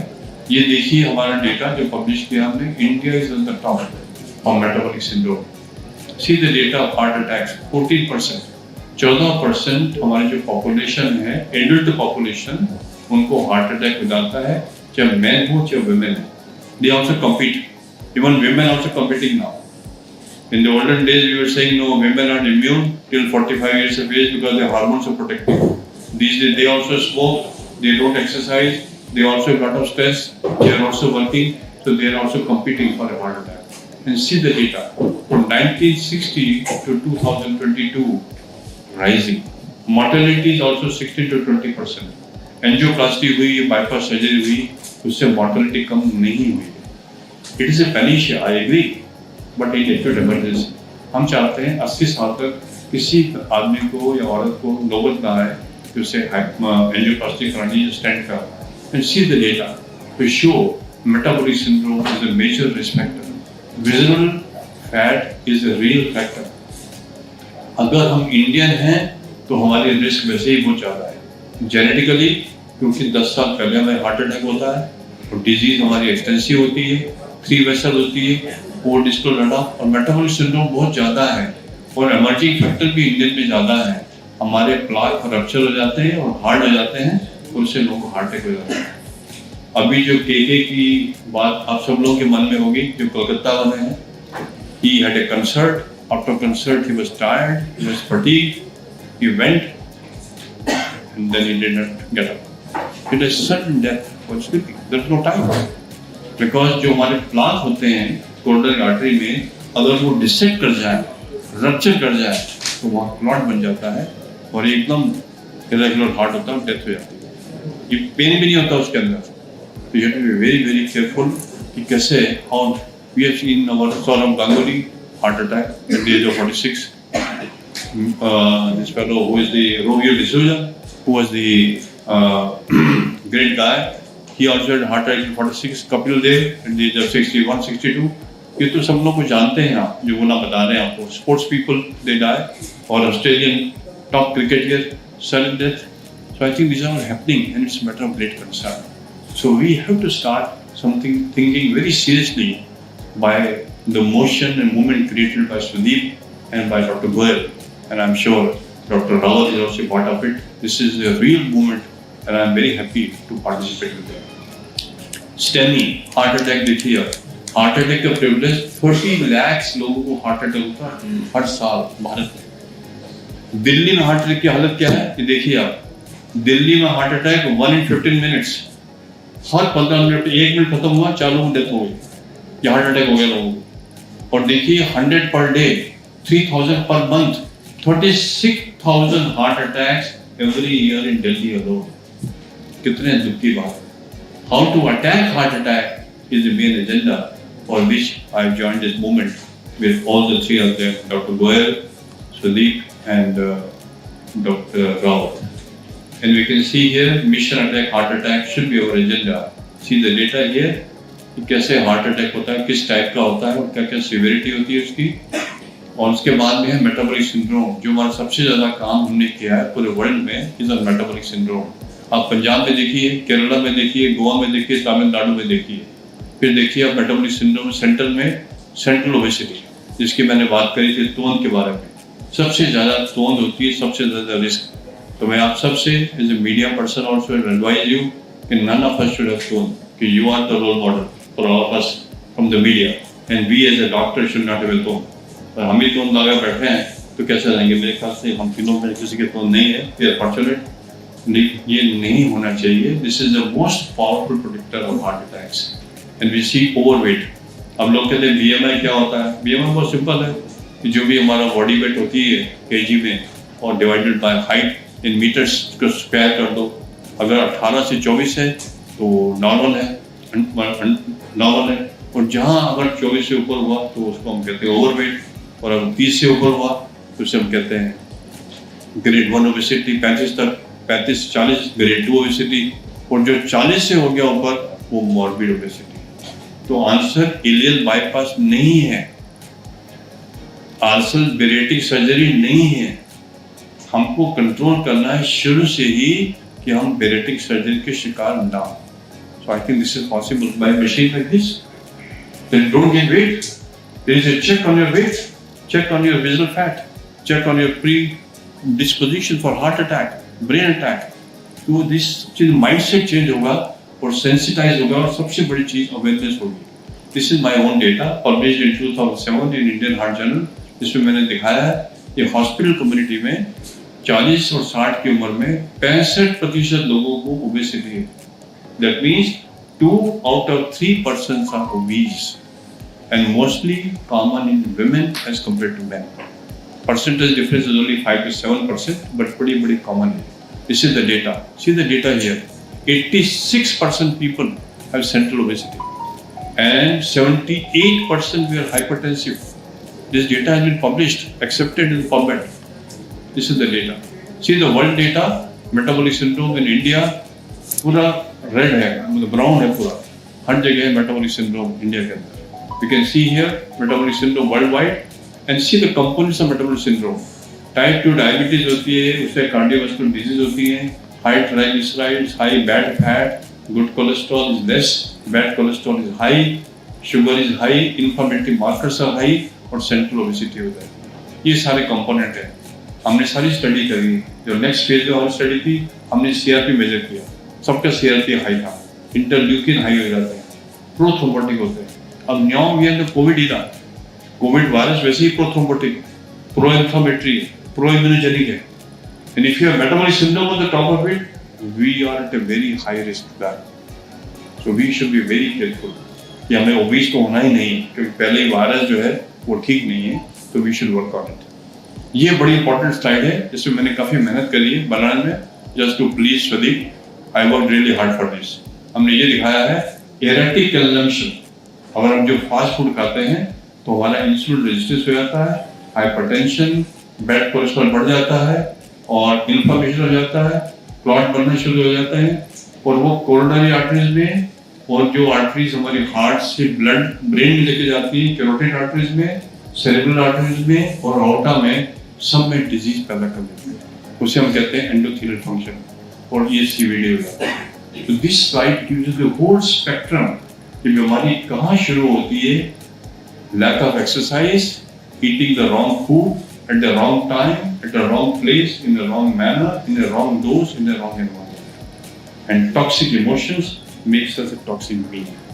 So we must not become like a emotional time bombs of malnutrition and obesity, which can burst anytime. This is the fundamental which I wanted to say.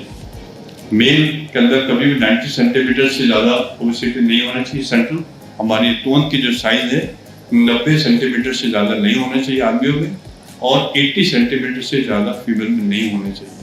अगर ये ज़्यादा है तो हमारी रिस्क हार्ट की problem की ज़्यादा है। ये देखिए पुलिस में पंजाब सीधे तो क्या है, मतलब क्या बताया हमें। देखिए साउथ में देखिए आप क्या खा रहे हैं खाना, जब फ्रांस में देखिए एक्सरसाइज नहीं करना, स्मोक करना, ड्रिंक करना, we are leading a very faulty lifestyle. अब ये देखिए फीमेल के अंदर whether pear shape or apple shape, say same. नाम अलग है, pear shape and apple shape, but so far as the propensity is concerned, वो बहुत high है। ये देखिए Birmingham Heart Study पूरे वर्ल्ड का डेटा है to show the power of this. This is a very important slide from Yusuf Salim, who is a very powerful man in Canada, और India का डेटा जो publish हुआ है few days back, 79% of Indians have at least one lipid abnormality. Fat abnormality, वही तो बात कर रहा है इस मशीन की।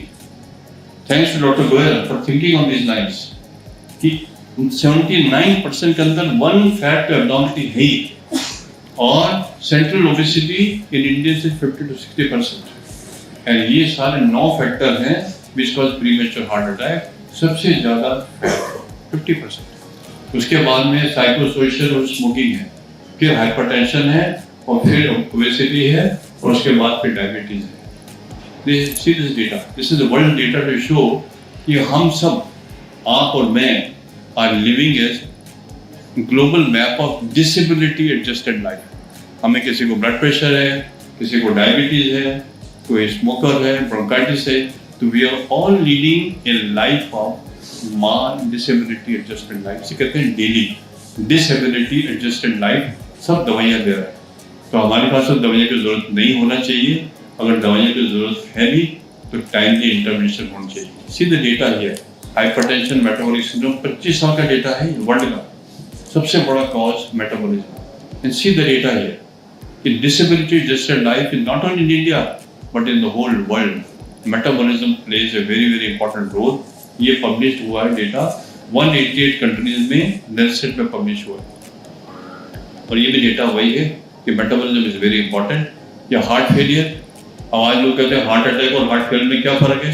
हार्ट फेलियर मतलब ये है कि जो हमारा हार्ट पंप करना कम कर देता है, या हार्ट का पंपिंग एक्शन कम हो जाए, उसे हम कहते हैं हार्ट फेलियर। ये 2 टाइप का होता है, systolic heart failure, diastolic heart failure. Diastolic में तो हार्ट रिलैक्स नहीं करता है और सिस्टोलिक में तो पंप नहीं करता है, और ये सब चीजें ओबेसिटी में होती है। अगर ओबेसिटी बचेगी तो हमें हार्ट फेलियर नहीं होगा। Why should we put devices? Why should we put artificial L bed and R bed and heart transplant? करोड़ों का खर्चा आता है उसमें। अगर हम ओबेसिटी को बचा लें तो कई करोड़ों को बचा लेंगे। इसकी डेटा है and I don't want to go into the details। ये सारा डेटा है। This is just to show कि वॉल्यूम ओवरलोड कैसे हो जाता है। This is just to show again, first is metabolic syndrome, second is metabolic syndrome, third is metabolic syndrome। तो सबसे बड़ा कारण, ये स्लाइड पुरानी है मेरी बहुत, दिख रही नहीं आपको, बड़ी ओल्ड स्लाइड है कि metabolic syndrome is the main factor. ये हमारा पब्लिश डेटा है इंडियन हार्ट जर्नल में, कि हमने दिखाया कि जिन लोगों को मेटाबॉलिक सिंड्रोम होता है उनका पूरा ब्लड वेसल का स्ट्रक्चर रीमॉडल्ड हो जाता है। This is the data, I won't put details. LV mass बढ़ जाता है और हार्ट बिल्कुल स्टिफ हो जाता है। ये मैंने बताया था सीआरपी के बारे में। This is my own grading in the world which is considered all over कि HSCRP कैसे बढ़ता है, उसका लेवल क्या है, depends on the metabolic syndrome. Diabetes देखिए, 10% लोगों को डायबिटीज हो रही है। अब ये देखिए आप, prevalence of diabetes in India, बढ़ा हुआ India diabetes, that is what we call world capital of diabetes, and see here the burden at a glance 10%, और बढ़ते चले जा रहा है, डायबिटीज बढ़ते जा रही है, मेटाबॉलिक सिंड्रोम बढ़ता जा रहा है, क्योंकि प्रिवेंटिव स्ट्रेटेजी को हम नहीं अपना रहे हैं। Heart wellness is the need of the hour, preventive cardiology is the only mantra which will work in India. We are not so rich, we are not so developed that we can come back everybody and make so many hospitals and produce all kind of morbidities and mortalities. अब ये देखिए आप, adult population में India का prevalence of diabetes is very high, day by day mortality बढ़ती जा रही है। I won't go to the irregular pulse, उसका भी संबंध मेटाबॉलिक सिंड्रोम में है। ये मैंने मेयो क्लिनिक से एक स्लाइड निकाली है, इसमें लिखा है कि अगर हम ओबेसिटी का एपिडेमिक प्रिवेंट कर दें, कम कर दें ओबेसिटी, तो डायबिटीज 2600 लोगों में कम हो जाएगी। Amazing. Heart attack, brain attack 360% लोगों में कम हो जाएगा। ये डेटा मेयो क्लिनिक का है, मेरा नहीं है डेटा ये। सो हाई ब्लड प्रेशर कम हो जाएगा, डेथ्स कम हो जाएंगी, गॉल ब्लैडर स्टोन कम हो जाएंगे, इवन कैंसर कम हो जाएगा और नी रिप्लेसमेंट कम हो जाएगा। कितनी चीजें कम हो जाएंगी अगर हम एक मेटाबॉलिज्म को चेक करें। ये तो डॉक्टर गोयल की थिंकिंग है, पता नहीं अमेरिका छोड़ के क्यों आए, ये सोच से आए हैं कि भाई कुछ भारत के लिए किया जाए, अच्छी चीज। ये देखिए आप, डेटा कितना है, हमारे पेरिफेरल वैस्कुलर डिजीज इतनी बढ़ जाती है। टोबैको एक रिस्क फैक्टर है, we all know our population is suffering from excessive alcohol consumption also and insufficient physical activity. Physical activity is very important. I am 71 years of age.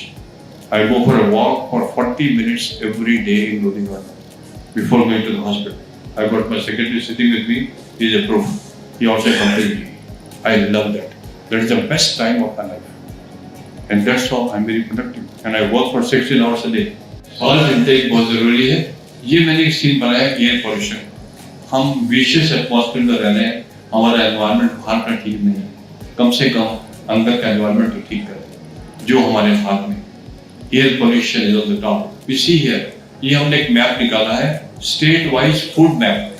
Food map देखिए आप, पंजाब में क्या खाते हैं, कहीं जलेबी खा रहे हैं, हरियाणा में कहीं डोसा खा रहे हैं, कहीं पोहा खा रहे हैं, मध्य प्रदेश में, छत्तीसगढ़ में जलेबी चल रही है। ये तो ठोस चीज है, ये खाना थोड़ी है। We are abusing our body. हम लोग क्या कर रहे हैं, हमको कुछ समझ नहीं आ रहा है। We are see the map. मेरा नहीं मैप बना, मैंने निकाला है वेबसाइट से, पूरा state wise food map of India. हम किस तरफ जा रहे हैं कुछ पता नहीं है। केरला का भी है, सबका है, गुजरात का भी लिखा हुआ है। वो कहते हैं khakhra, khakhra is written here.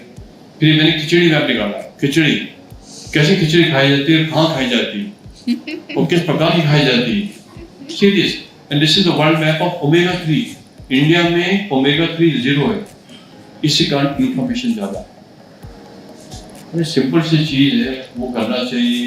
जिसमें ओमेगा 3 फैटी एसिड ज्यादा है, उसकी कंजम्पशन होना चाहिए, वो हम लेते नहीं है। EPA या DHA, बहुत स्टडी हो रही है पूरे वर्ल्ड में। The guy is so fat with central obesity, still he is not living Pepsi Cola, Coca Cola. See this, तो ये जरूरी है कि विजिबल फैट कम करना बहुत जरूरी है। That is the trigger for our problems. And see this, one of my patients, उसका से मैंने विजिबल फैट कम किया है, इसको 14 दवाइयां चल रही थी। विजिबल फैट कम करने से 0 दवाई खाई। ये फरीदाबाद से आता है पेशेंट, ये लाइव है, is live, is very young guy, at the age of 32, 14 medicines, today is on 0 medicine. इनको आप जानते हैं इसी तरह, Allah Sami, what he was and what he is now, just by fat reduction. Adipose tissue कम किया, फैट। ये देखिए आप, on one side we are having mushrooming अम्बेक्टॉन, on the other side we are mushrooming angioplasty and stenting in bypass surgery. Where are we going? We need to change our mindset. Mindset has to change. ये देखिए आप, स्कूलों में नहीं छोड़ रहे बच्चों को भी, को फ्रेंड्स क्लास करा जा रहे, parents are too busy. You see the lady, she can't walk, she can't get up, and she is falling victim to so-called visceral fat toxicity. Everywhere is visceral fat. So इसमें क्या होगा? बीमारी होगी। ये देखिए आप, इतना विजिबल फैट बढ़ा हुआ है कि अपने कुत्ते को ट्रीटमेंट करा रहे हैं। आपको ट्रीटमेंट नहीं कर सकते, कुत्ते को ट्रीटमेंट करा। ये देखा गया है कि यूके में स्टडी हुई थी, ये पाया है कि जो ड्राइवर होते हैं उनका विजिबल फैट बहुत ज्यादा है। लेकिन जो कंडक्टर होता है, बस कंडक्टर, वो फिट है. Very obvious, message clear. Similarly, study very good. Postman or postmaster. Postman में फैटी नहीं, postmaster में fatty fighter. Very simple study यहाँ की नहीं है, यूरोप की study. So message very clear. कि अगर हम एक्सरसाइज करेंगे, मूव करेंगे, खाने में कंट्रोल रखेंगे तो ठीक होंगे. ये देखिए आप क्या हो रहा है. सेंट्रल ओबेसिटी एपिडेमिक है. It is come epidemic. तो बीमारी को तो यहाँ पकड़ना है, ना कि जो हार्ट उठाए और उसके एंजियोप्लास्टी करनी. I am telling as a doctor, my practice is more than 44 years and I am very well trained in the United States. Anything you can ask me in cardiology and medicine, I am here to reply. I am sure Dr. Rawat is also here. Anytime, anything you want, we are here to reply to it. We don't lead our dogs also. कुत्तों को खिला रहे हैं ice cream, उनको arthritis हो जाती है, cataract हो जाता है, they can't walk and they die by the time they are 11 years or 12 years. So we are producing toxicity everywhere. We need to change our mindset. Vitamin D3 deficiency, ये Chinese expression है, inferior doctors treat the disease, mediocre doctors treat the disease before it is evidence, but superior doctors prevent the disease. Please prevent, restrict salt, control hypertension, alcohol, exercise. Please take care of your visceral fat right in time before it becomes a volcano. And we should do it right now. To conclude, ladies and gentlemen, I must say today, India is the world capital of obesity, visceral fat obesity, hypertension, stroke, reduce hypertension, heart attack by the year 2025. That's a target. Focus equally on primordial, primary and secondary prevention. We must launch a smart heart app. I'm sure with the help of Sadiq and Dr. Goel, we must launch an app. Maybe we can launch an app on visceral fat control and use a combo of India Health Link, Health Pod. कितनी awareness होनी चाहिए health pod की कि हमारा pod पूरे world में famous हो जाए. And then you must have an advanced lab and heart wellness centers everywhere, as I already mentioned to you. IHL pod with 20 parameters or even more, it should act like an ATM. मैं department of science and technology में एक lecture दे रहा था उनके television. उन्होंने ये बात करी थी मेरे से, ये ATM से आप प्रभावित हैं? मैं कहा बहुत ज़्यादा. अगर ये ATM को फॉलो करेंगे तो हमारे यहाँ बहुत लोगों को तकलीफ नहीं है. Enhance wellness question. तो somebody asked me, ये वेलनेस क्वेश्चन क्या होता है? बहुत सिंपल है.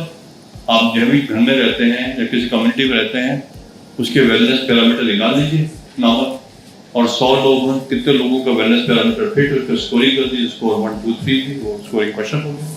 So we should enhance our wellness quotient. That's the need of them. What is the take-home message? The message is, ladies and gentlemen, we need your help. With folded hands, we need your support. Health of millions is at stake of youth in India. We have our children, we have our grandchildren, and we feel very sad and sorry when they lose their life in 40s, when they are not even grown properly. A time has come, we must focus on visceral fat reduction. And we have the best technology today to show us the results. So it is not like a illiterate approach, a very literate approach, technical approach, which is measurable. Control obesity, reduce visceral fat, prevent hypertension, diabetes and stroke, and optimization of nutrition. We can optimize your diet.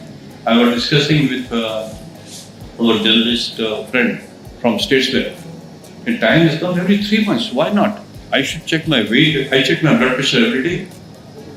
Every day I check my blood pressure in the morning. So why I should not check every 3 months where I am going? So that I can live at least till the age of 80. After 80 I have to also go. We are not immortal. But why early? What is their hurry? We can't cross the bridge before we reach there. So at least we should understand what are we doing and where are we going.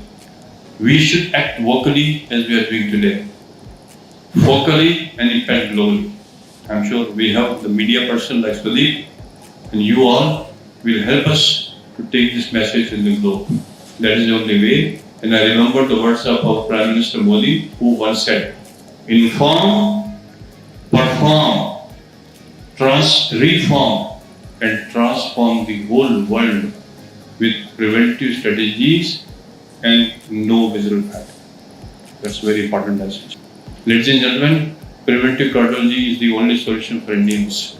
The thoughts that I think, the words that I speak, the actions that I perform, the stresses that I face, the temper that I lose, the morsel of food that I eat, the water that I drink, the air that I breathe, the emotions that I experience, and the environment that I live in get metabolized by 60 trillion cells, 6 trillion chemical reactions, 60 neuropeptides, 60,000 of miles of blood vessels, and 6 billion calories, and become you and me.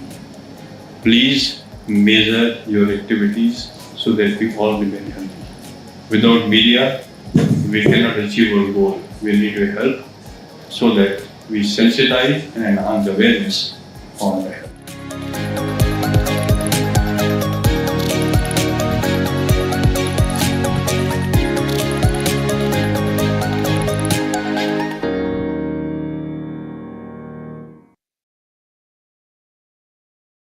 Welcome back.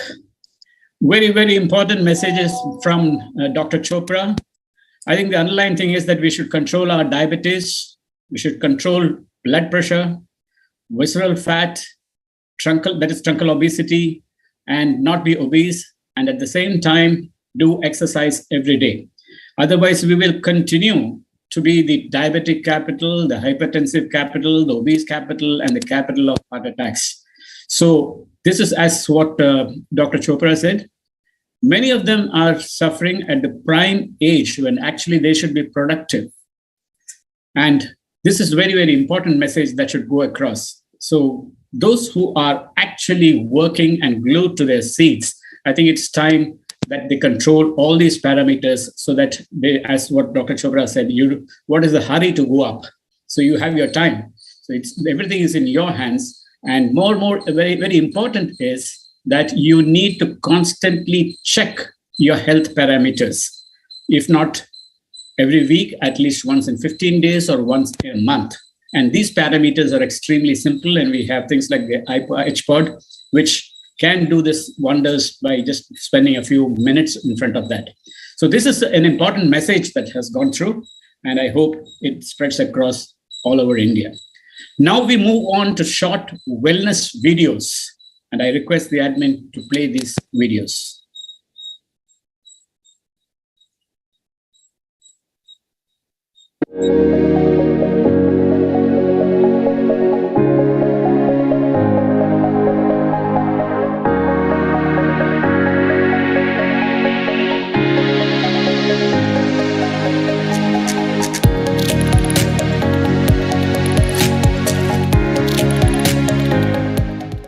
Women suffer more stress than men because their response to stress is different. Women have a completely different hormonal system, which as a result causes them to react more emotionally and become more exhausted on an emotional level. Furthermore, they have more stress factors as they have to assume many roles in their day-to-day life. Your comments? But I think more than looking at the biology, I think God has made men and women very similar in many, many ways. I think a lot of times the stresses that a woman faces comes from a socialization process. I mean, if every family member supports each other, I don't think working would be that difficult. As you rightly mentioned while you were giving a comment that women often have more responsibilities. A lot of times it's not that the woman takes them up.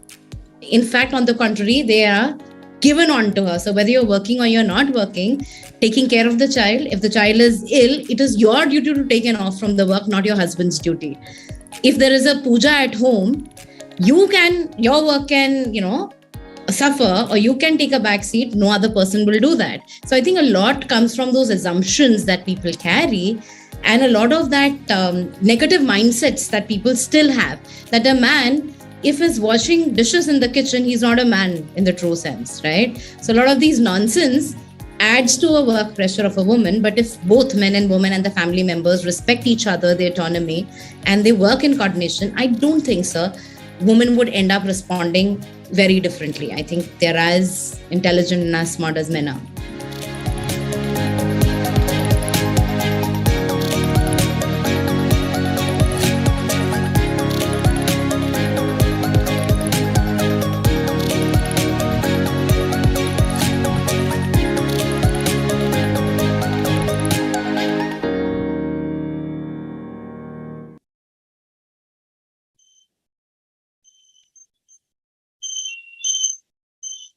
We will now have the next video.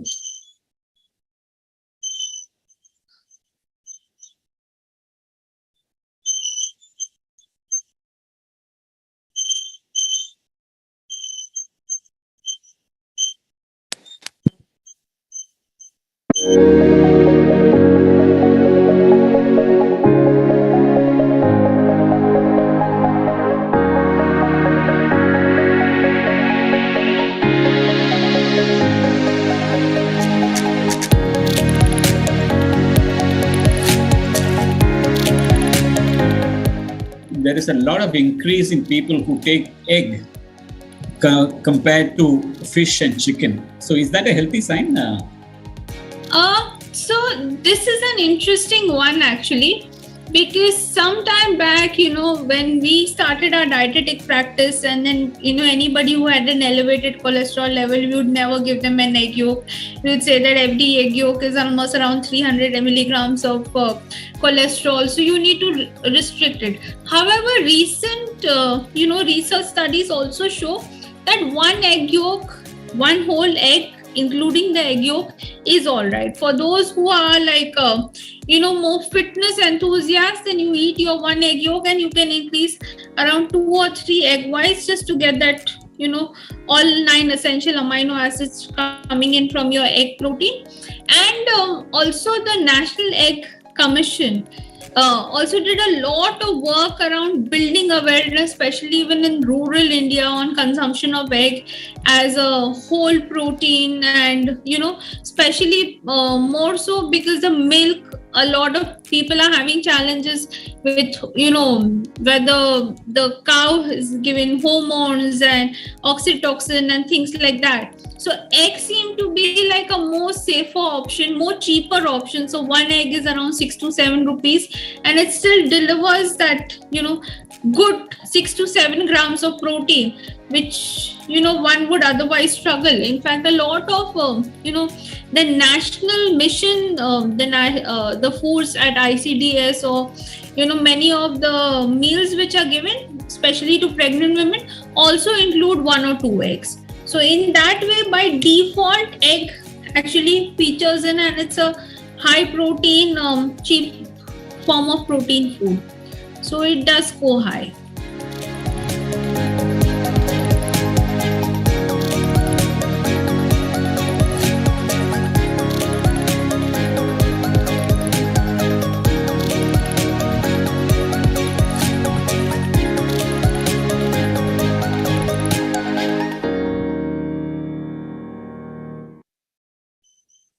Welcome back. Just want to remind our viewers that we are live on Facebook and YouTube. Very important messages from Dr. Ranjit Kaur and also Ms. Nazneen. I think what Dr. Kaur mentioned was that stress, usually we assume that women are very stressful. She did admit that women are stressful, but they invite stress. So what she suggests is that you should be yourself, and stress is always in the mind.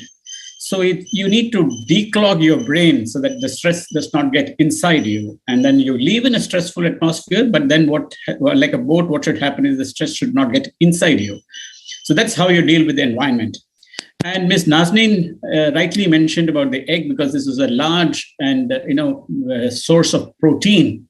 So it's very important, especially growing children, and women have egg.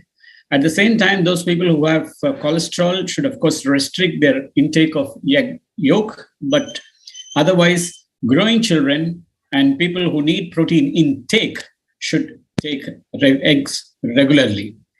With these small messages, we now move on to Health Nama, the popular health segment capsule put together by my co-host Kishore Malviya. And this time, the topic is on brain tumor. Over to Health Nama.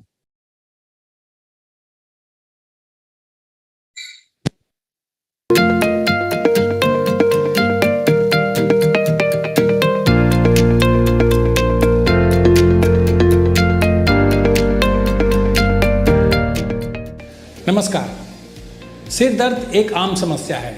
हम सब कभी ना कभी उससे पीड़ित होते हैं, कई बार मामूली तो कई बार तेज सिर दर्द। हम सिर दर्द की एक गोली खाकर फौरी आराम पाने की कोशिश करते हैं, लेकिन क्या आप जानते हैं कि लंबे समय तक होने वाला सिर दर्द ब्रेन ट्यूमर का लक्षण हो सकता है?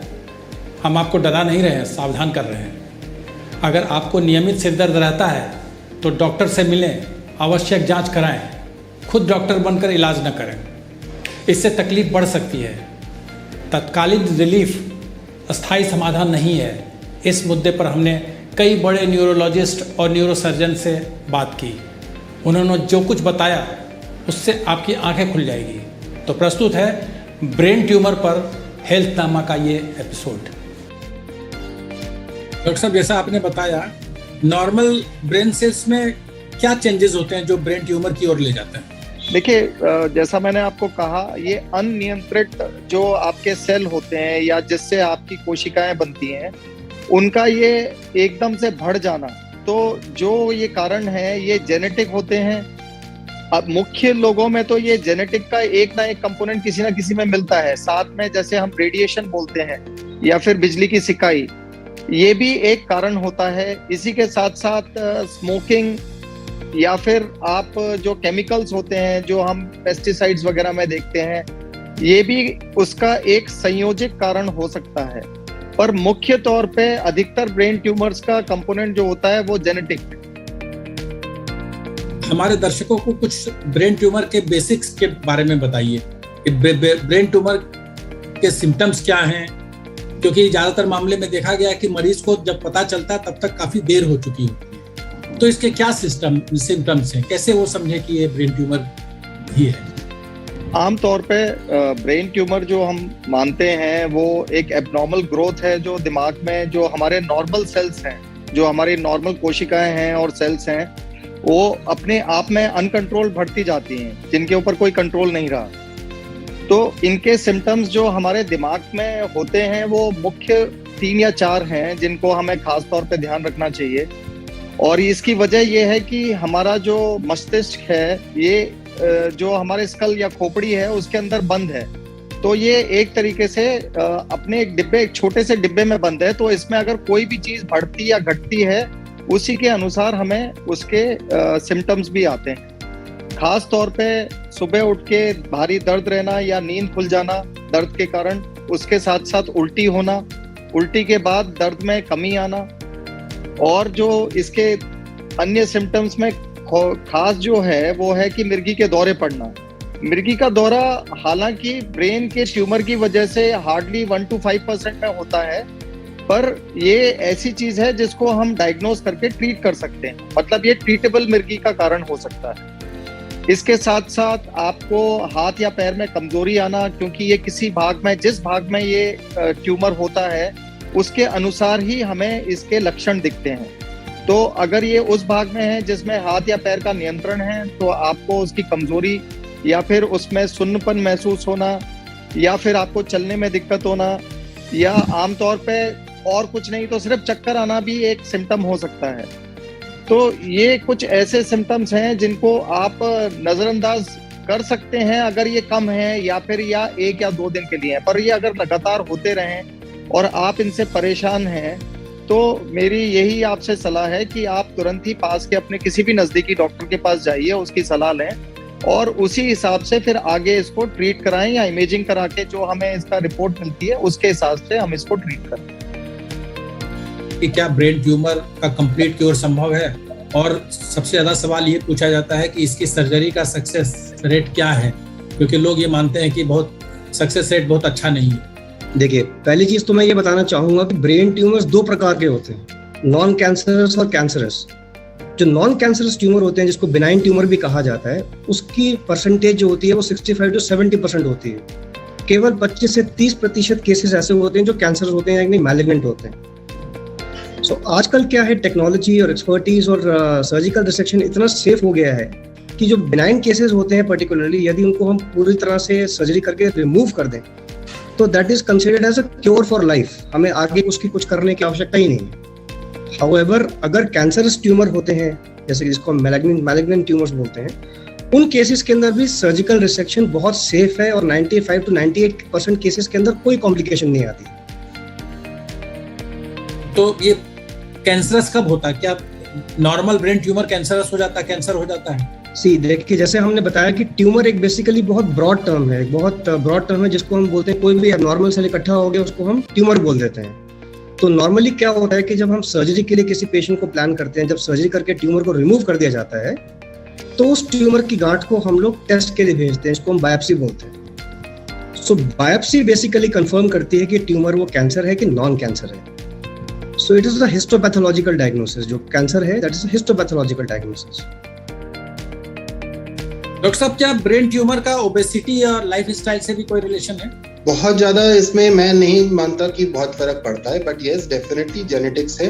जेनेटिक्स में हमारी दोनों चीजें रिलेटेड आ सकती हैं, बट डायरेक्टली अगर हम बोलेंगे कि हाँ ओबेसिटी से फर्क है तो उतना ज्यादा रिस्पॉन्स नहीं है। Frequent exposure of x-ray, ultrasound, CT scans, यहाँ तक कि यूज ऑफ मोबाइल फोन, ये सब भी ब्रेन ट्यूमर के कारण हो सकते हैं। ये मिथ है या इसमें सच्चाई है? देखिए, रेडिएशन जो है वो अपने आप में एक रिस्क है ट्यूमर्स का, ये नोन फैक्ट है। मोबाइल्स के बारे में ये कहेंगे कि मोबाइल्स के बारे में पहले आया है कि दे कैन अफेक्ट, पर कॉन्ट्राडिक्टरी रिपोर्ट जो हमारे पास है कि कोई ऐसा एविडेंस 100% नहीं है। तो पर रेडिएशन यस डेफिनेटली, अननेसेसरी सीटी, अननेसेसरी एक्सरे करना बिल्कुल वाजिब नहीं है, बिल्कुल सपोर्टेड नहीं है। क्या ब्रेन ट्यूमर की वजह से मरीज की पर्सनैलिटी में चेंजेस आते हैं, और आते हैं तो किस तरह के चेंजेस आते हैं? देखिए, इसमें दो पार्ट्स में हम इसको ले सकते हैं कि इसमें बहुत इंपॉर्टेंट बात है कि आपका जो ट्यूमर है वो किस जगह लोकेटेड है।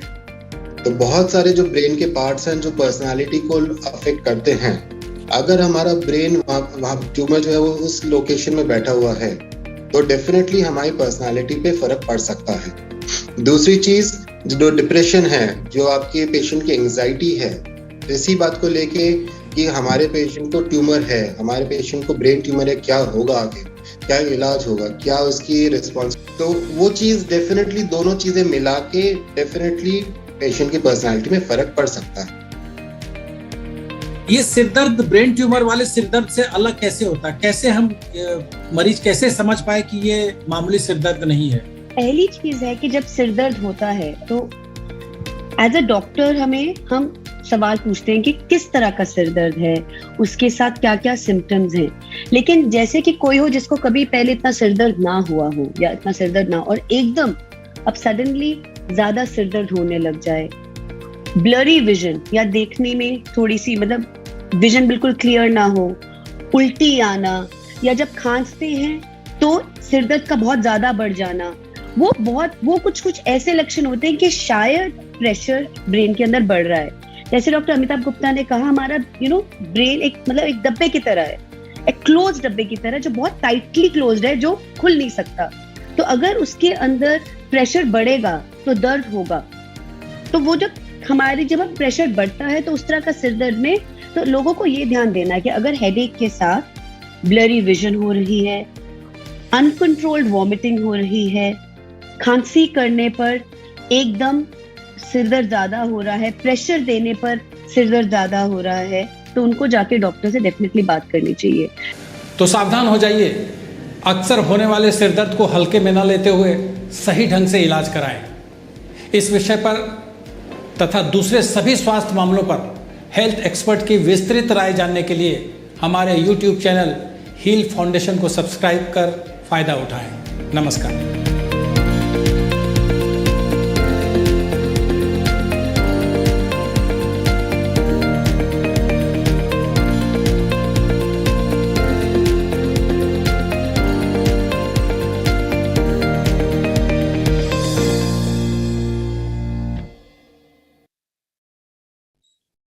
Welcome back.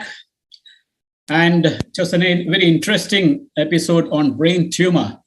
We're dealing with various aspects of brain tumor. And some interesting aspects that came out of that particular session is that the brain is the only organ where you can do a surgery when the patient is awake. And that's an important aspect because you will know which part of the body is being affected when the operation is being conducted. And Brain is the only organ which defies, you cannot transplant a brain. That's one of the things that's there in the aspect of brain.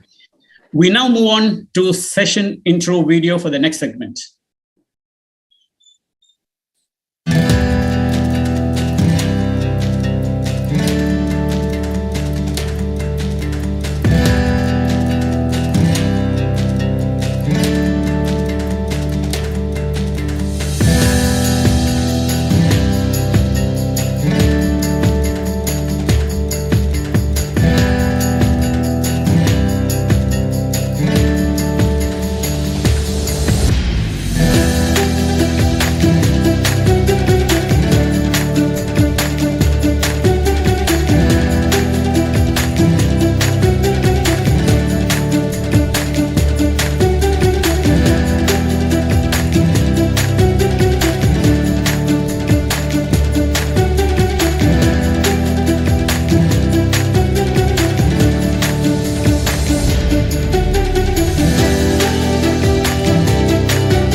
Welcome back. We now move on to this particular session on blood transfusion and thalassemia. And to discuss on this topic, we have with us Ms. Sangeeta Wadhwa, who is the founder member of Youth Thalassemic Alliance NGO that aims to make the lives of thalassemia patients better. Joining her is Ms. Neha Dhingra, currently member of Thalassemia Patient Advocacy Group, a wing of Thalassemic India Society that was formed to protect the interests of patients. She's also a psychologist. So welcome to both the speakers. And I now hand over the platform to Kishore for his first round of questions. Thank you, sir. Good morning, Nehal ji. Good morning, Kishore ji. I'm honored to be a part of this session. Nehal ji, thalassaemia एक rare disease है, लेकिन इस पर काम भी लगता है rare ही हुआ है, क्योंकि मुझे नहीं याद है कि बहुत ज़्यादा सरकारी योजनाएं हैं इस पर जैसे अन्य बीमारियों पर है। आपको क्या लगता है, कोई सरकारी योजना है और कितनी कारगर अगर है तो?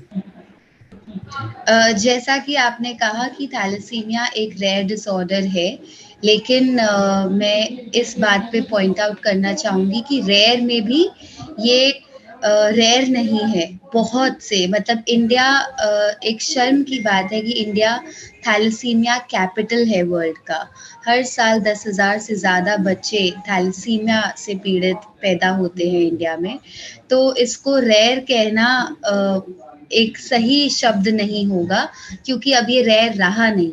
लेकिन जैसा कि आपने कहा कि जी हाँ, कुछ सरकारी योजनाएं की कमी सी महसूस होती है, ज़्यादा काम नहीं हो रहा है, इसीलिए शायद ये अब रेयर रहा नहीं है थैलेसीमिया।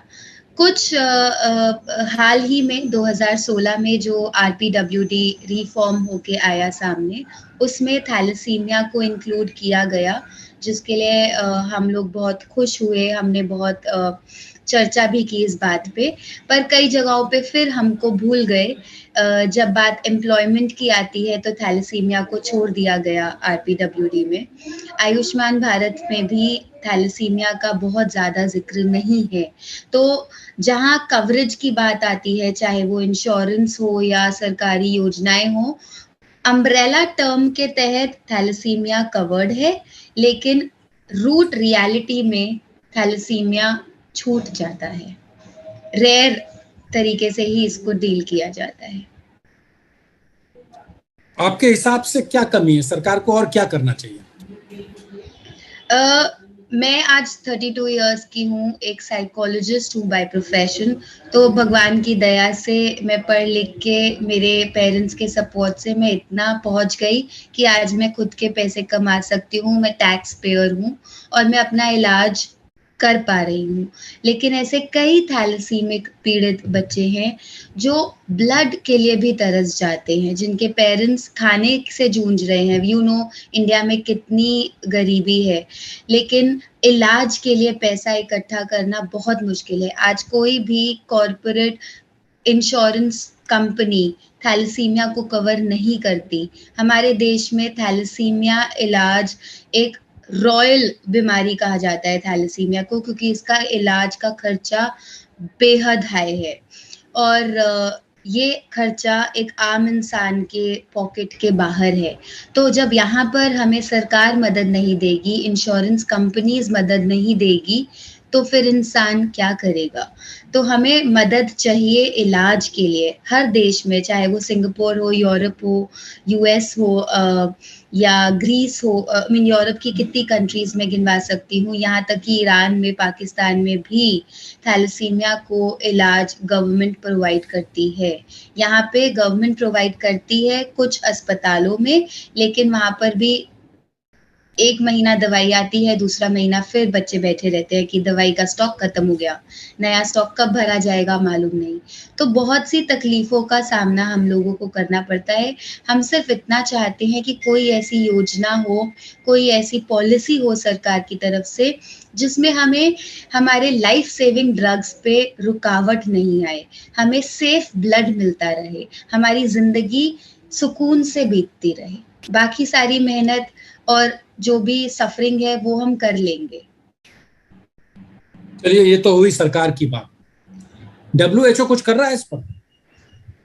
WHO भी सरकार के साथ मिलके, जैसे जो हमारी आयुष्मान भारत है या कुछ ऐसी पॉलिसीज हैं, उसमें उनका साथ है, बट ऊपर से कुछ एडिशनल हेल्प या एड या गाइडेंस नहीं है। जैसे अभी कोविड आया तो WHO की तरफ से थैलेसीमिक्स के लिए एक स्पेशल गाइडलाइंस निकल गई, बट वो बहुत ही सिचुएशनल होता है, एक स्पॉन्टेनियस कंसिस्टेंट एफर्ट या गाइडलाइंस नहीं है। नेहल जी, आप अपने अनुभव से बताएं कि क्या इस बीमारी से कोई बिहेवियर चेंज होता है?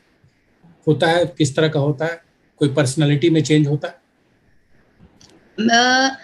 थैलेसीमिया एक जेनेटिक बीमारी है, तो बचपन से ही आपका डायग्नोसिस हो जाता है। कई बच्चों का 2 महीने में, कई बच्चों का 6, 7, 8 महीने। मतलब मेजॉरिटी थैलेसीमिया पेशेंट्स 1 साल के होने से पहले से ही रक्त लेना रेगुलर इंटरवल्स पे, रेगुलर से मेरा मतलब है हर महीने या महीने में 2 बार उनको ब्लड चढ़ना स्टार्ट हो जाता है।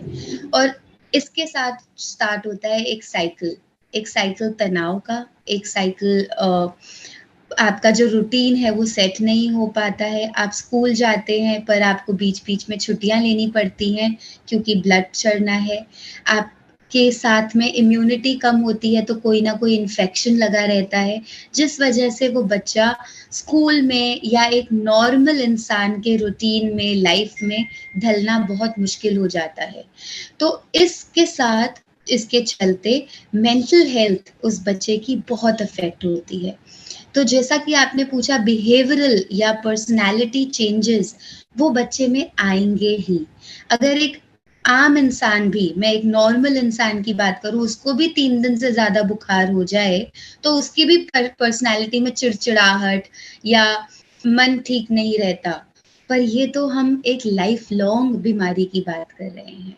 तो इनका ऐसा ज्यादा खेलने मत जाओ धूप में, तुम स्पोर्ट्स में नहीं जा सकते। बच्चों के लिए सबसे इम्पोर्टेंट स्कूल में पीरियड होता है गेम्स पीरियड, लेकिन अगर उस पर भी रोक लगा दी जाए कि ज्यादा मत खेलो, तुम्हारा हीमोग्लोबिन कम हो जाएगा, ब्लड की जरूरत पड़ेगी, ऐसा मत खाओ, इसमें आयरन बढ़ जाएगा, ऐसा मत करो, तो इतनी रुकावटों के बाद वो बच्चे का पर्सनालिटी में चेंज आना या बिहेवियर में या मेंटल हेल्थ पे एक स्ट्रेस और जो प्रेशर, जो फ्रस्ट्रेशन बनेगा, वो तो जायज है और होगा ही।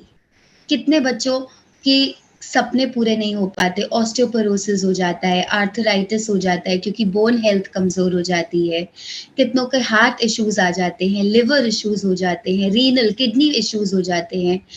हर एरिया, मतलब आप चाहे हेपेटिक ले लीजिए या रीनल किडनी रिलेटेड ले लीजिए, स्प्लीन रिलेटेड ले लीजिए, बोन रिलेटेड ले लीजिए, हर एरिया पे थैलेसीमिया हथौड़ी सा मार करता है और वो सब उस बच्चे के दिमाग पे आता ही है। नेहल जी, एक मरीज को कब और कैसे पता चलता है कि वो थैलेसीमिया से पीड़ित है? मेरा कहने का मतलब है कि शुरुआती लक्षण क्या है इसके?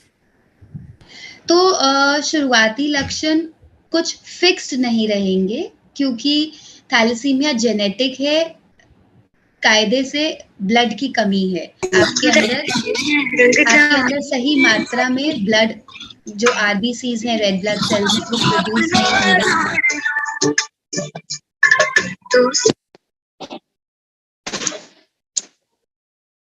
आपने अनम्यूट कर दिया, आप अनम्यूट करिए आप, नेहल जी। जी अब ठीक है। सॉरी, या तो थैलेसीमिया का पता ऐसा चल सकता है कि कभी किसी बच्चे को बॉर्न होने के 2-3 महीने के अंदर बुखार हो गया, या फिर उल्टियां आ रही है, या खाना नहीं खा रहा, क्योंकि हीमोग्लोबिन कम होने से जो भी सिम्टम्स हो सकते हैं वो सब उस बच्चे में दिख सकते हैं। बुखार होना, इन्फेक्शन का जल्दी कैच कर लेना, या उल्टियां होना, खाना नहीं खाना, बहुत ज्यादा सोना, पीला पीला रहना, लाल हो जाते हैं बच्चे, लाल नहीं होते ये वाले थैलेसीमिया से पीड़ित क्योंकि खून की कमी है। तो ऐसी चीजों के बाद अगर आप एक डॉक्टर के पास जाते हैं तो डॉक्टर आपको टेस्ट बताते हैं जिसमें थैलेसीमिया का पता चलता है। नेहल जी, आप हमारे साथ बने रहिए, आपने बहुत अच्छा जवाब दिए। सेकेंड राउंड में फिर हम आपके पास लौटेंगे। Thank you. Miss Sangeeta Badhwa हमारे साथ जुड़ गई हैं कार्यक्रम में। संगीता जी, वेलकम। अनम्यूट करिए संगीता बाधवा जी।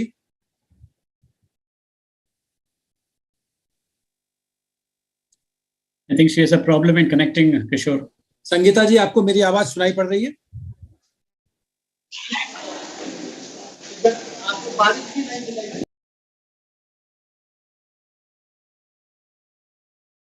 संगीता बाधवा जी, आप सुन रही हैं?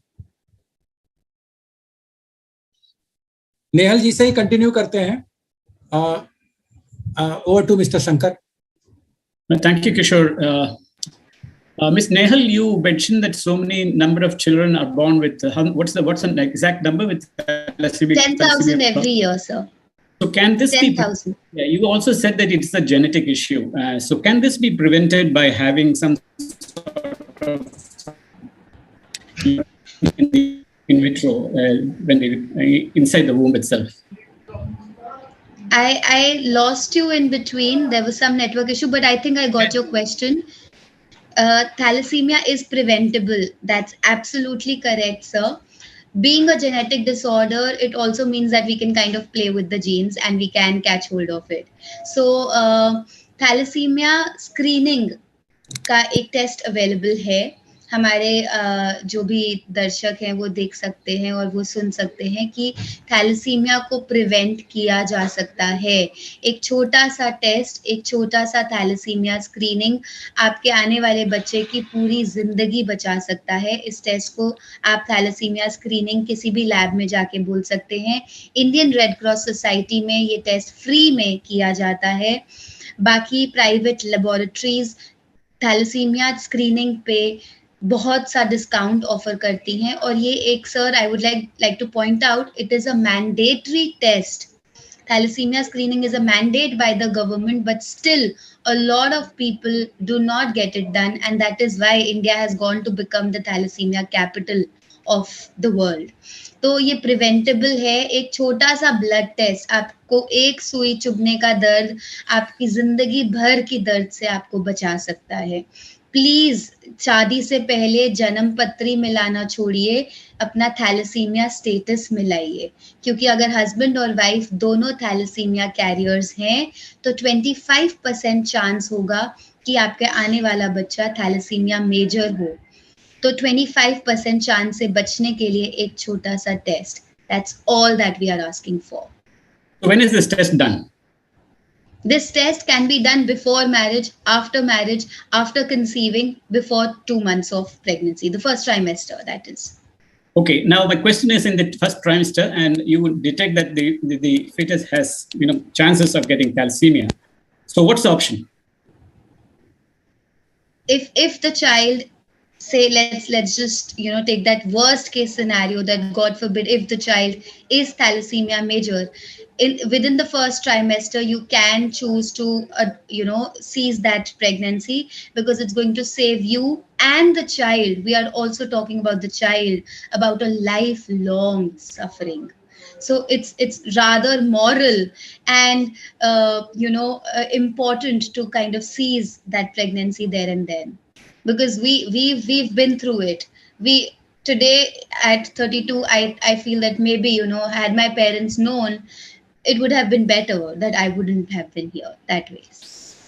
And since genes are involved, is there any research going on to correct these genes? Yes, we are standing on the edge of a new innovation, gene therapy, which has now been applied to cancer patients. There's a lot of research, and we've also got approvals. Maybe in the next 4-5 years we will have gene therapy for thalassemia patients also. Kishore, you can ask your questions to Ms. Sangeeta. She has joined us now. Thank you, sir. Sangeeta ji, आप unmute कर लें. आपको मेरी आवाज आ रही है?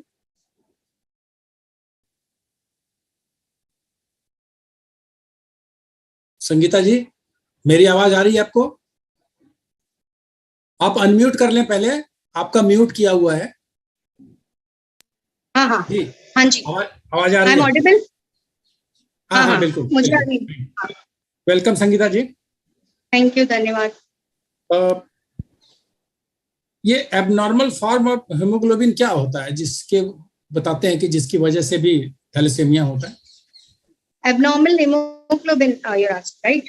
Abnormal haemoglobin generally जैसे कोई भी जेनेटिक डिसऑर्डर हो, जैसे सडनली आप देखोगे कि हीमोग्लोबिन ड्रॉप हो गया किसी का, सो जनरली ये कारण होता है कि आपकी बोन मैरो की डिफॉर्मिटीज के कारण होता है. जैसे काफी एज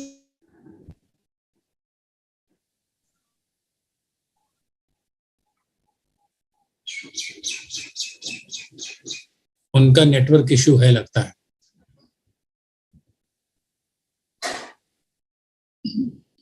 जिसमें ये एचबीज अबनॉर्मलिटीज आ जाती है suddenly just because of genetic disorder या तो बोन मैरो डिफॉर्मिटीज. तो ये दो वजह से ये दिखाई देता है. फिर इसकी सपोर्टिव ड्रग्स एक होता है जिसको फेटल एचबी हम लोग इम्प्रूव करके उसके कुछ बच्चों के हम लोग हीमोग्लोबिन इम्प्रूव कर सकते हैं. जैसे कि सिकल सेल में एक ड्रग है hydroxyurea which is improve the foetal HBs, but ये सबके लिए पॉसिबल नहीं होता है. तो इसीलिए अबनॉर्मल हीमोग्लोबिन को मेंटेन करने के लिए आरबीसीज देने पड़ते हैं, जो कि आरबीसीज को मेंटेन करें, नॉर्मल पैरामीटर्स पे ले आए. लेकिन हेमोग्लोबिन की कमी या एबनॉर्मल हेमोग्लोबिन तो और भी कई बीमारियों में, जैसे एनीमिया में भी होता है, कई बीमारियों में होता है। तो लोग कैसे फर्क करें कि ये थैलेसीमिया है और या एनीमिया है, या कैसे पता करें? कोई भी जैसे एनीमिया होगा तो उसके मुख्य लक्षण यही होते हैं कि शरीर जो होता है, चेहरा आपका पीला पड़ जाता है, आंखें पीली पड़ जाती हैं, बच्चे को बहुत नींद आने लगेगी और लेथार्जिक आप फील करोगे, थकान फील करोगे, ऑक्सीजन की मात्रा आपके शरीर में कम हो जाएगी। उसके बाद जो आप सीबीसी, पहला सिंपल टेस्ट होता है सीबीसी, वो आप जब कराएंगे तो आपको हीमोग्लोबिन के पैरामीटर्स मिल जाएंगे। फिर उसमें आपके जो आगे के पैरामीटर्स है, आरडीडब्ल्यू वगैरह भी अगर अबनॉर्मल आते हैं तो हमारा सेकेंड स्टेप होता है कि हम थैलेसीमिया स्क्रीनिंग टेस्ट के लिए भेजते हैं बच्चे को। फिर जब उसका भी अगर पैरामीटर्स अबनॉर्मल है तो उनके पेरेंट्स का हम जेनेटिक थैलेसीमिया स्क्रीनिंग करते हैं, और अगर पेरेंट्स यानी मदर और फादर दोनों अगर माइनर हों तो उनका होने वाला बच्चा मेजर होता है। सो वहां से हम पता करते हैं कि जो बच्चा है वो थैलेसीमिया मेजर है, और उसका हीमोग्लोबिन अगर कम है तो उसे आजीवन फिर रक्त देना पड़ेगा।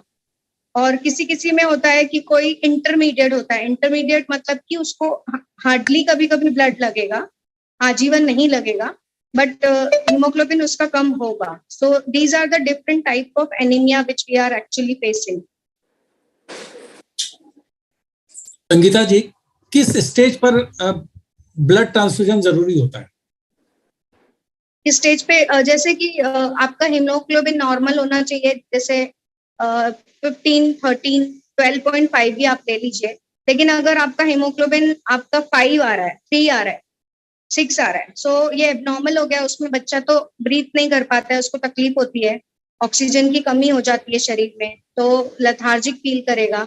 सो तब उसको तुरंत हीमोग्लोबिन ब्लड चढ़ाना पड़ता है। जैसे कई केसेस में, प्रेगनेंसी केसेस में भी हमने देखा है कि मदर का हीमोग्लोबिन सडनली ड्रॉप डाउन होता है, तो उससे भी कई बार ट्रांसफ्यूजन दिया जाता है। बट इसका ये मतलब नहीं है कि उसको थैलेसीमिया है। मतलब मैं ये आपको बता रही थी कि जब भी एबनॉर्मल यानी 5, 3, 6 पैरामीटर्स अगर हीमोग्लोबिन हो, एबनॉर्मल से भी कम, एकदम ड्रॉप डाउन, तो उसको बचाने के लिए, उसके जीवन बचाने के लिए हमें तुरंत ट्रांसफ्यूजन देना पड़ता है, क्योंकि वो मेडिसिन से उतना जल्दी ऊपर नहीं आएगा।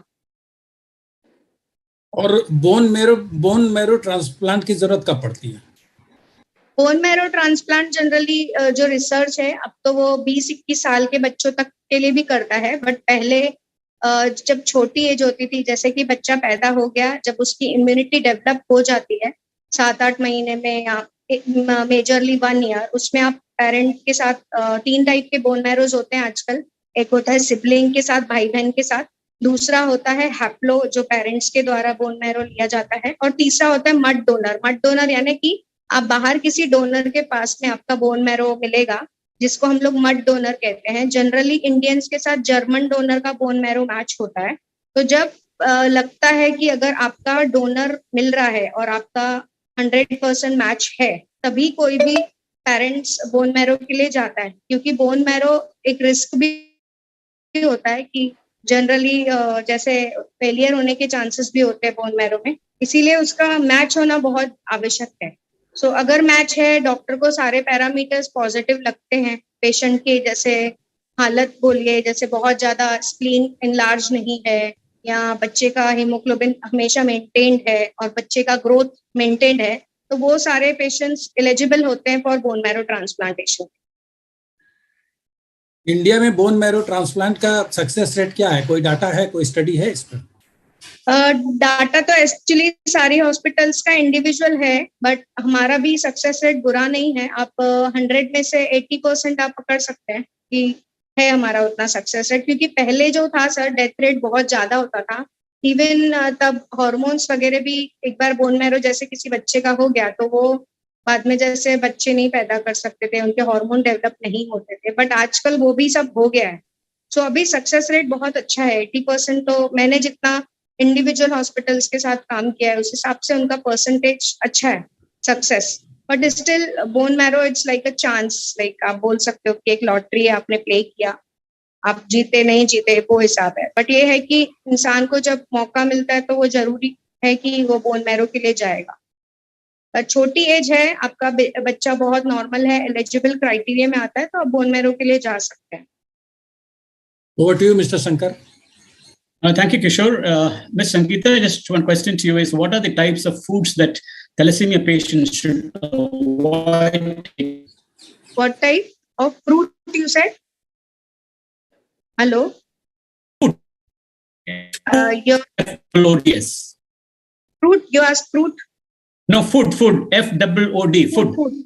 हाँ, because आपका फोन लैग हो गया था शायद. फूड तो सर जैसे जो बच्चा ट्रांसफ्यूशन रिजीम पे है और जो वो चिलेशन ले रहा है, मतलब आयरन चिलेशन ले रहा है, जैसे रक्त चढ़ा चढ़ा के शरीर में आयरन की मात्रा बढ़ जाती है, तो उसको कम करने के लिए हमें आयरन चिलेशन लेना पड़ता है. आयरन चिलेशन जो शरीर में एकत्रित एक्स्ट्रा आयरन है उसको वो निकालता है. तो अगर कोई बच्चा चिलेशन थेरेपी पे है तो उसके लिए हम लोग खाने के लिए कोई भी रिस्ट्रिक्शंस नहीं रखते हैं, अपार्ट फ्रॉम रेड मीट जो होता है, मटन जिसको कहते हैं आप, उसमें बहुत ज्यादा मात्रा में आयरन पाया जाता है, वो हम कहते हैं पेशेंट्स को अवॉइड करने के लिए. और आयरन रिच फूड्स जो स्पेशली पाउडर्स होते हैं, जैसे प्रोटीन पाउडर्स हैं विद आयरन होता है, जैसे टैंग है, पहले वो नॉर्मल होता था, आजकल उसको उन्होंने आयरन में कन्वर्ट कर दिया, मैगी जैसे इसमें आयरन डाल दिया. सो वो सारे फूड्स हमें अवॉइड करने चाहिए बेसिकली, क्योंकि एक्स्ट्रा आयरन जरूरत नहीं है बॉडी को. लेकिन स्टिल मेरा ऑब्जर्वेशन है, क्योंकि मेरे खुद इंटरनेशनल फ्रेंड्स हैं जो हार्डकोर नॉन वेजिटेरियंस है, स्टिल उनका फेरिटिन लेवल नॉर्मल है, क्योंकि उनका चिलेशन बहुत अच्छा चलता है, उनका फेरिटिन लेवल स्लो है. लेकिन अगर फेरिटिन लेवल ज्यादा है तो आपको high iron contents foods avoid करने चाहिए. एंड ग्रोथ के लिए हर बच्चे को जो जो फूड जरूरत है उन्हें वो सब कुछ खाना चाहिए. बिकॉज आज हम उनको, कई लोग बोलते हैं चीकू मत खिलाओ, एप्पल मत खिलाओ, अभी वो बच्चे को उस ग्रोथ एज पे हमें वो चीज देनी है और हम उसे वो दे नहीं रहे हैं, तो उसकी शरीर की जो मात्रा है, पोषण की मात्रा, वो पूर्ण नहीं होगी. तो वो नहीं करना है, हमें उन्हें पूरा आहार देना जरूरी है. So my next question is, what is beta thalassemia major and why do these people have shorter lifespan? Google is still saying thalassemia beta has a shorter span of life, because I am 44 and many of my friends are like near to 60. So I don't believe in such things, because I believe the currently treatment is available, which is very nice and very great. If you are going with the good guideline and with good treatment, so I don't feel कि there is a lifespan for thalassemia, what I believe. And अगर आप जैसे मैं rural development area में भी जाती हूँ lectures के लिए, तो वहाँ पे जनरली लोग बच्चों को सिर्फ ट्रांसफ्यूशन देते हैं, तो दे फील ब्लड देना ही जरूरी है. तो ब्लड देना सिर्फ जरूरी नहीं होता, उसके साथ रेगुलर टेस्टिंग कराना है, रेगुलर डॉक्टर्स के विजिट्स करने हैं, उसके चिलेशन थेरेपी देना है, अगर विटामिन मिनरल्स कुछ कम हुए तो वो बैलेंस करना जरूरी है. तो जब आप गाड़ी को पटरी पे प्रॉपर वे में ले आओगे तो वो बहुत अच्छी चलेगी, उसका गाड़ी का माइलेज अच्छा चलेगा. अगर उसका पेट्रोल टाइम पे आप ट्रांसफ्यूशन दोगे, हेमोग्लोबिन अच्छी तरह से 12 मेंटेन करेंगे, तो क्यों नहीं चलेगी. बिकॉज आई बिलीव कि थैलेसीमिया में सिर्फ एक आरबीसीज की कमी होती है, जो ब्लड ट्रांसफ्यूशन से आरबीसीज हम पूरी करते हैं, फिर आरबीसीज से क्योंकि आयरन बढ़ता है तो हम चिलेशंस देते हैं. So it's a balance treatment. So I don't believe कि there is any life expansion for thalassemia. You have proved wrong, and I really congratulate you, because you're one of the role models for people around here. I think this is wonderful that you have clarified the issue. I'll come back to you, Ms. Nehal. One question to you. Yes, I see you clapping. I was seeing in between also. It was wonderful, inspiring talk that you gave. Ms. Nehal, do thalassemia patients have anxiety problems? Because you're a psychologist also. I didn't get your question, sir. Do thalassemia patients? Yeah, sorry. Do thalassemia patients have anxiety issues? Not all, but yes. We've come across a lot of thalassemia children, particularly adolescents. And children transitioning from adolescence to adulthood who face a lot of anxiety issues. Yes, that's true.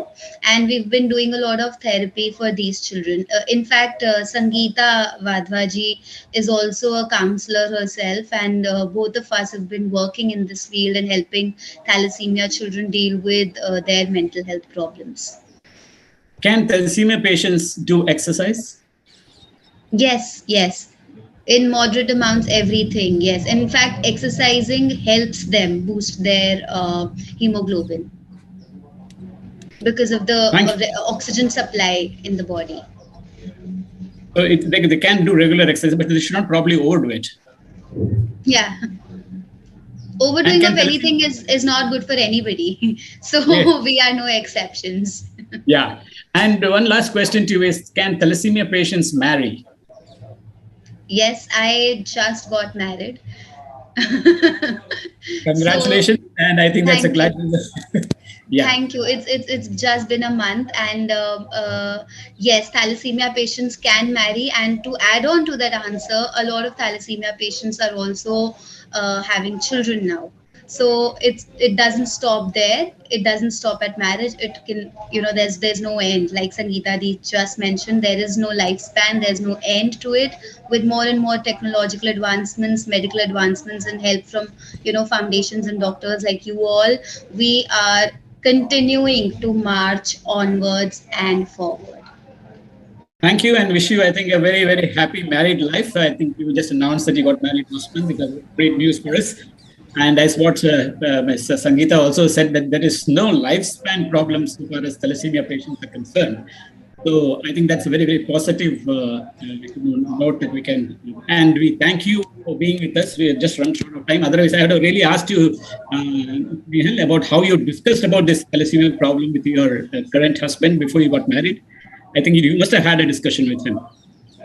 So I have married another thalassemia person. I mean, my husband is also a thalassemia patient, and I feel there shouldn't be any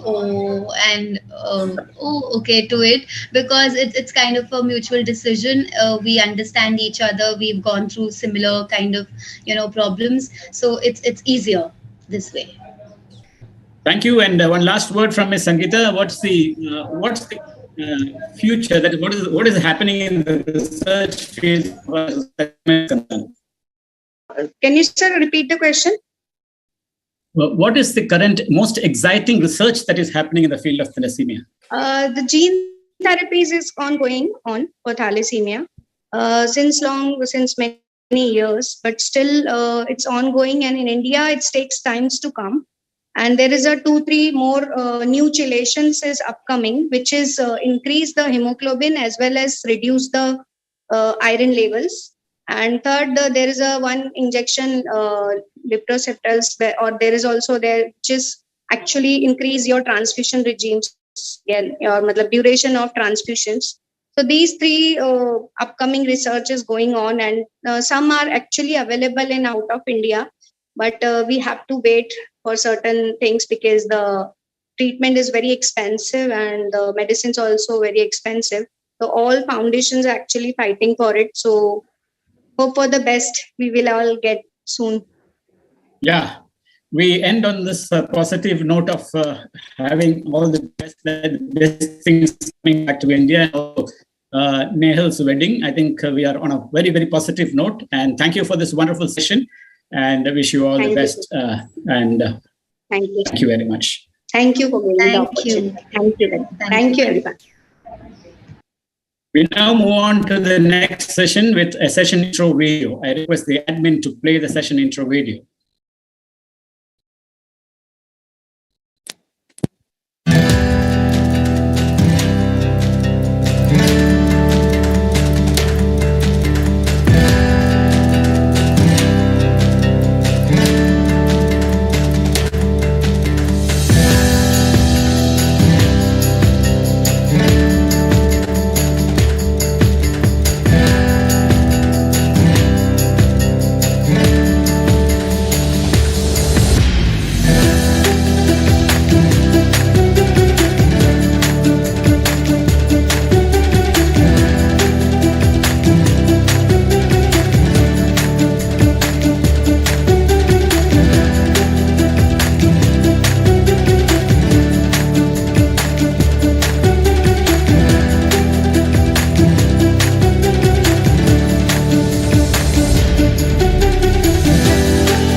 Welcome back. This is to remind you that we are live on Facebook and YouTube. The next session is on diet iron deficiency in young adults. To speak on this, we have with us Ms. Nazneen Hussain, the senior dietitian in Mumbai and runs Freedom, a Beginning to a Healthy You, a lifestyle management center that includes a holistic mind, body, and soul approach in treating lifestyle ailments. Nazneen believes that you are you, and thus every program is personalized. Welcome, Ms. Nazneen. Thank you so much, Mr. Shankar. Always a pleasure. Always a pleasure, yes. And next we have Divya Prakash, an accredited dietitian and nutrition counselor, a wellness therapist, deep sleep mentor, psychological counselor, and blogger. She's also a certified professional trainer accredited by MSME Technology Development Center and is currently working as a coordinator and wellness expert of an artificial intelligence-based healthcare company headquartered in Australia. Now, for the first, welcome, Ms. Divya. I think all very, very familiar faces. So I think welcome. I will straight away go on to the session and I will request Kishore to continue with his round of questions. Thank you, sir. पहला सवाल दिव्या जी से है. दिव्या प्रकाश जी, आप unmute कर लें. हाँ जी sir. अभी आपने सुना दो काउंसलर से बात करते हुए जो थैलेसेमिया की पेशेंट भी हैं और उन्होंने कहा एक बड़ा ही कंट्राडिक्टरी सिचुएशन में ऐसे पेशेंट पड़ते हैं कि एक तरफ आरबीसी का लेवल बढ़ाना है और दूसरी तरफ आयरन रिच फूड को अवॉइड करना है. तो ऐसे में क्या करें, क्या खाएं कि आयरन भी कम हो और आरबीसी का लेवल भी बढ़े? देखिए सर, जो हमारे किशोर जी, जो हमारे आयरन का जो होता है हमारे बॉडी में स्टोर कहाँ होता है, ये हमें समझना है. थैलेसीमिया के जो पेशेंट होते हैं उनको जब ब्लड ट्रांसफ्यूजन होता है, इनिशियल फेज में ये ब्लड ट्रांसफ्यूजन, चूंकि 1 यूनिट अगर हम ब्लड ट्रांसफ्यूज करते हैं तो almost 200 to 250 milligram of iron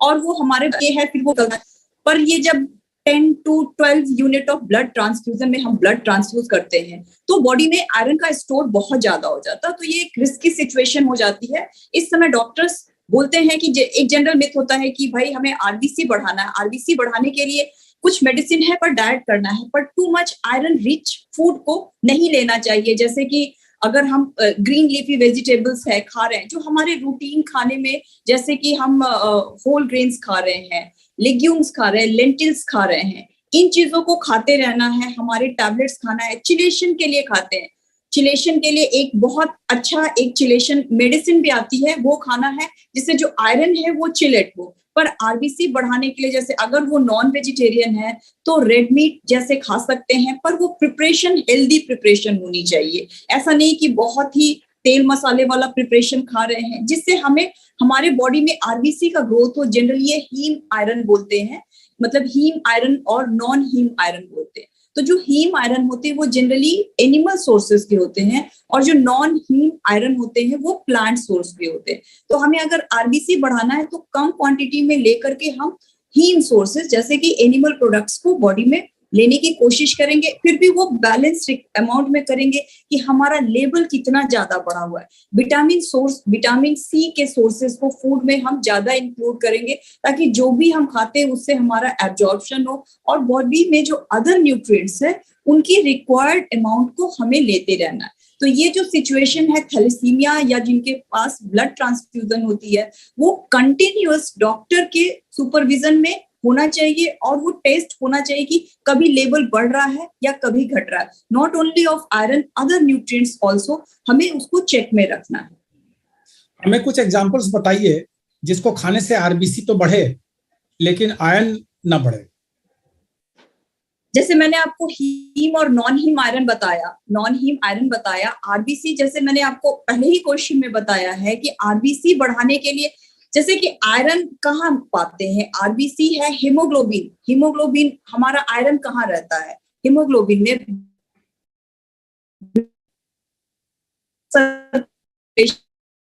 condition में रहता है। कोई इसको खा करके आपका आरबीसी बढ़ेगा और आयरन नहीं होगा। ये बैलेंस में हमें खाने की जरूरत है। जो सोर्सेस होती है वो उस पर्टिकुलर पर्सन के सोर्सेस में बता रही हूँ, जैसे ग्रीन लीफी वेजिटेबल्स है, आयरन के सोर्सेस है, वो हम सारे खा रहे हैं। जैसे एक हम पुदीने या धनिया पत्ती की चटनी बोल रहे हैं, साथ में नींबू लेमन स्क्वीज किया, ये सारी चीजें विटामिन सी के साथ में डाले कि हमारा एब्जॉर्प्शन भी हो और स्लोली एंड ग्रेजुअली वो बढ़े। साथ में है सिर्फ आरबीसी कम नहीं होता है, प्लेटलेट्स भी कम होते हैं। जैसे कीवी है, फ्रूट है, विटामिन सी से रिच फूड है, टोफू है, सोयाबीन के प्रोडक्ट है, हम नट्स खाते हैं तो नट्स में भी सारे नट्स में है, जैसे थोड़े से कैश्यू खाएं। क्वांटिटी को लिमिट रखना है ताकि हमें बेसिक आयरन हमारे बॉडी में कितना है।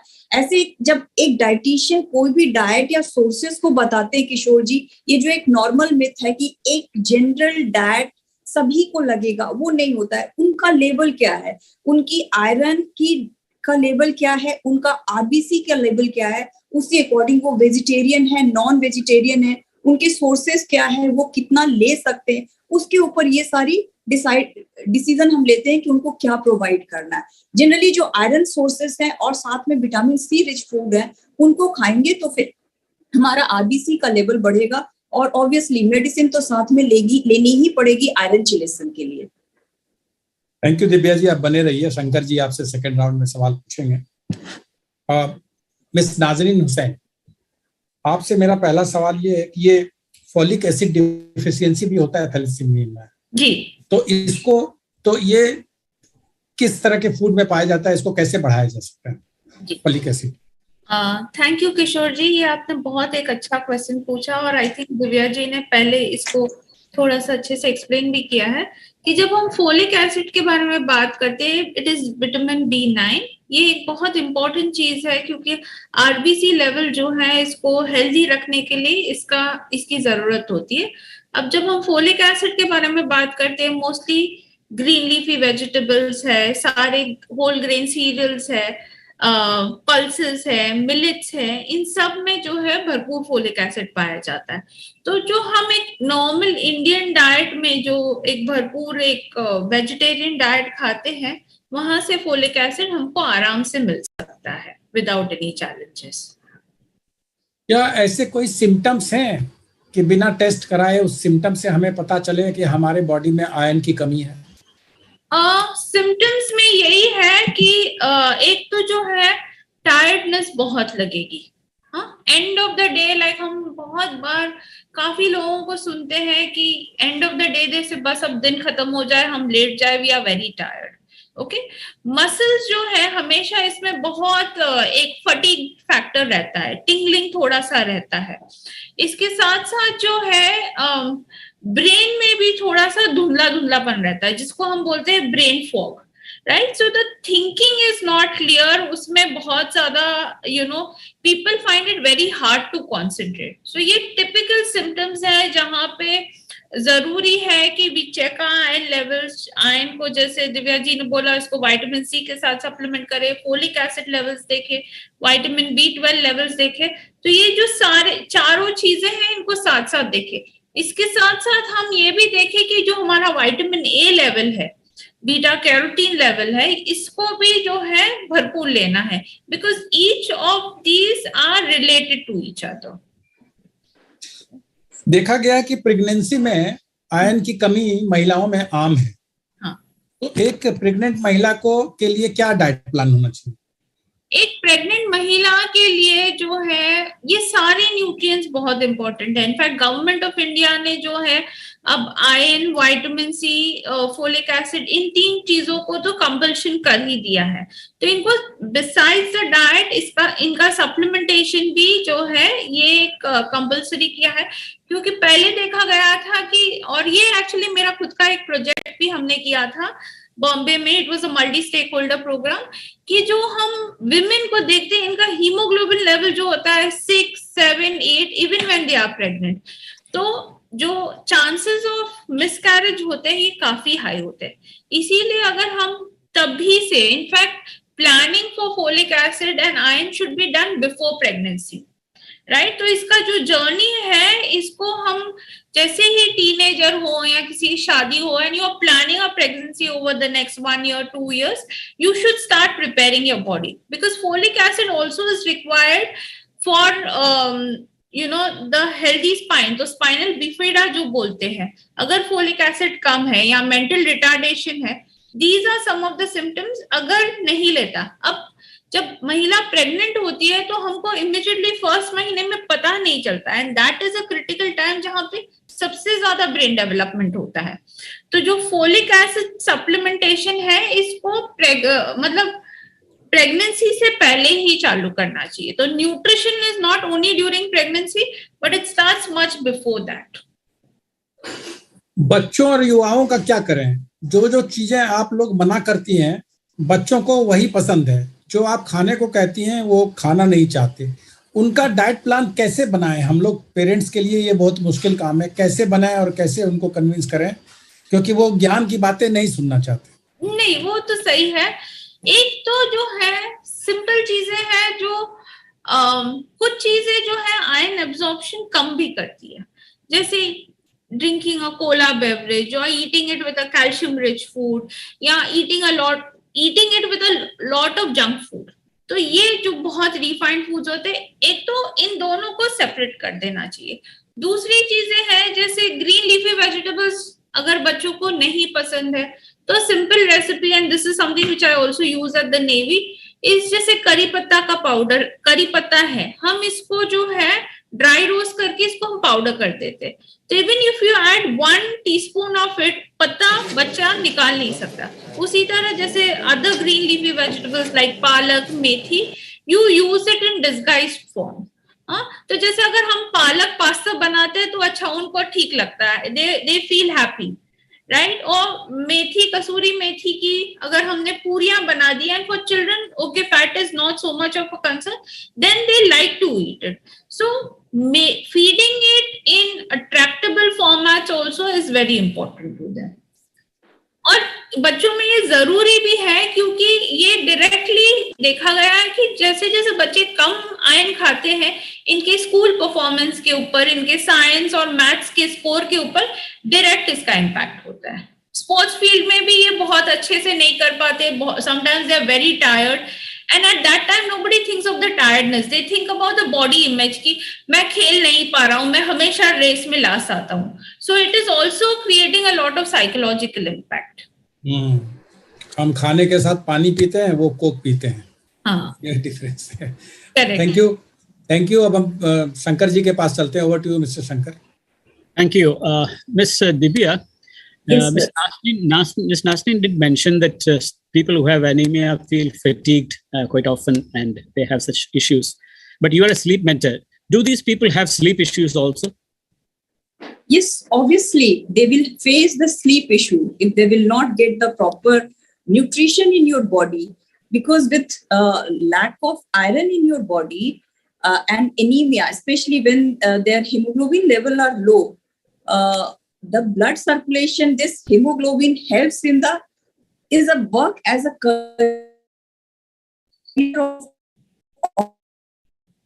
oxygen. If proper reach to every cell of your body, obviously there will be lots of problem. You will feel sleep difficulty. You will not get proper deep sleep.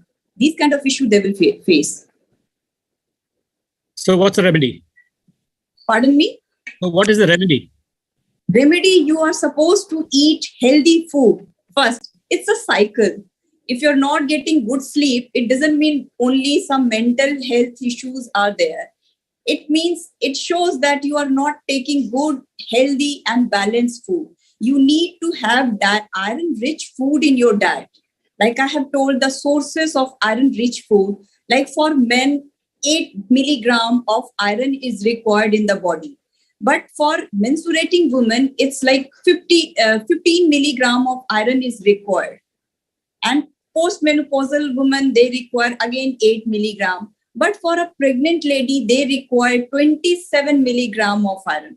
So it's like different person required at different age group. They require different amount of iron in their body. But people are not aware So they take normal, they don't know how much iron they are taking in routine, and they face iron deficiency. So they need to have iron-rich food sources. I will mention the few sources of iron-rich food like green leafy vegetables like spinach, mint, coriander leaves. Moringa is again very good option. Government has is running in certain state like in Madhya Pradesh, Chhattisgarh. They have come up with the Moringa project. Like in every household in poor villages, they are supposed to plant moringa tree because the moringa leaves are very rich source of iron. In that case, even poor family, poor women will get the good nutrient, good iron-rich food in on their plate. So, like red meat again is a good source of iron, but preparation again matters. I have mentioned earlier also preparation of such kind of non-vegetarian food matters a lot for getting iron-rich food.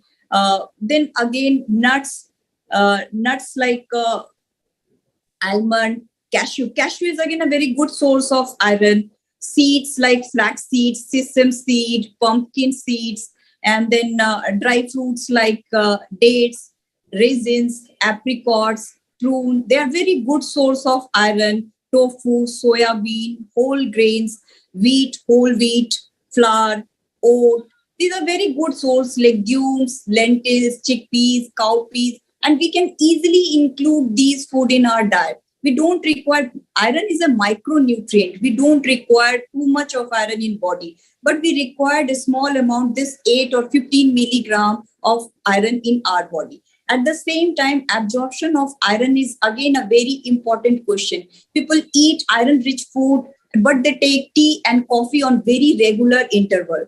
This tea and coffee inhibit the absorption of iron. You will be surprised to know that 70 to 80% of iron doesn't get absorbed if you eat iron-rich food with tea or coffee. So we are supposed to mind something. At the same time, preparation of food again matters. Like if you prepare iron-rich food like spinach and something in the cast iron vessel, then the absorption of iron will be more. You are supposed to soak your your pulses and legumes and then sprout the legumes. You will get more iron. Few small practices will give you good source of iron. If iron will be sufficient in your body, your blood supply, oxygen supply will be sufficient.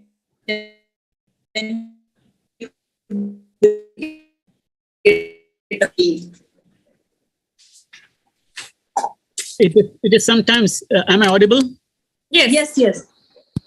Ms. Divya, sometimes it is said that vigorous exercise also can lead to iron loss. Is it true? Yes, it's true. Because where all iron is absorbed, like what is the function of iron? Iron is it forms a small good part of hemoglobin. At the same time, in muscles, it is present as myoglobin. So when you do very vigorous exercise, your myoglobin doesn't get proper iron in your body, or iron get leaked from your muscles and it comes out. So you are supposed to be eat iron-rich food before doing vigorous exercises. This is one of the reasons sports personnel, young, especially adolescent sports personnel, they are always anemic and they get tired very fast.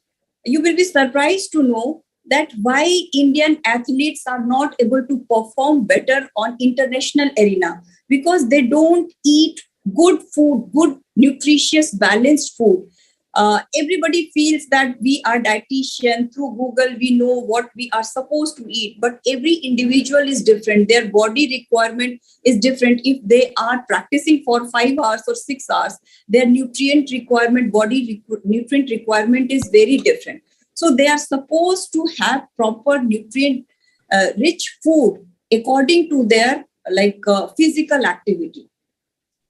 Yeah, actually, in my younger days, we were all very fascinated by the diet of Dara Singh. I think it was there all over this one, that what he used to eat. And we used to, I feel very amazed how he could consume all that. But I think, as you said, diet is very, very important. Yes.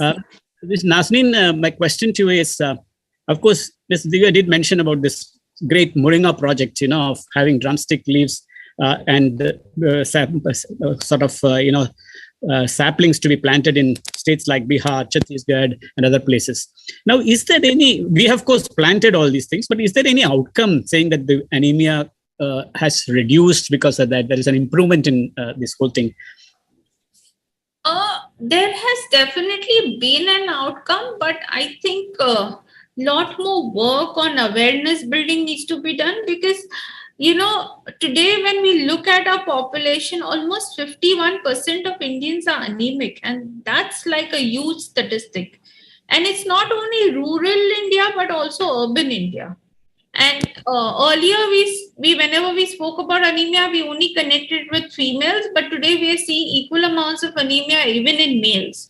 And so it is a matter of concern. And I think so not only Moringa, but I think the government needs to, and also health professional like us, and I think this channel and whatever you all are doing is great, because this awareness needs to be built into people, that people genuinely need to eat more iron, vitamin C, and not an important part whenever we talk about iron, vitamin C, folic acid. Us as Indians also eat very little protein, right? And so we say hemoglobin. So it's iron, heme is iron, and globin is protein. So one of the reasons why we suffer with low hemoglobin is also that overall our muscle mass is less. We are sarcopenic Indians. We eat less proteins. So there is no carrier for the protein. So I think this, like even Divya mentioned before, that we need to emphasize on a balanced diet. So whilst we keep talking about iron, folic acid, vitamin C, but eating healthy amount of proteins also is a part of the deal. Yeah, one other issue is that gastrointestinal blood loss also contributes to the problem of anemia. How can this be controlled? Yes, there is a tremendous loss, especially, iron is absorbed, right, in, deep down. So one is if somebody has had a gastric bypass surgery, or somebody has IBD, or if somebody has bleeding ulcers, then the iron loss again is very high. And what you see is they're either vomiting the blood, or you see the stools which are completely dark, black and tarry. And so these are all signs and symptoms to identify the loss on where exactly it is. So doing a proper endoscopy at that time actually will help them understand. And along with a healthier diet, definitely supplementation would be required. So we have iron, and one is the other part, which is the stored ferritin levels. So lower your ferritin levels, lower your ferritin stores in the body, lesser the absorption. So all of these need to be correlated with the entire medical care team as well. Yeah, we are running short of time, but before we close, I just want one message from both of you. Ms. Nasin, you mentioned a very high figure of over 50% population in India is anemic. So both of you, what would you shortlist as the first 3 things to be done to check anemia? One is check your CBC levels regularly, right? 2 is ensure that you eat enough proteins, enough iron, vitamin C. Okay. Look, a lot of times mistakes made with the timing. So you eat an iron supplement with milk. Okay. Completely a no-no.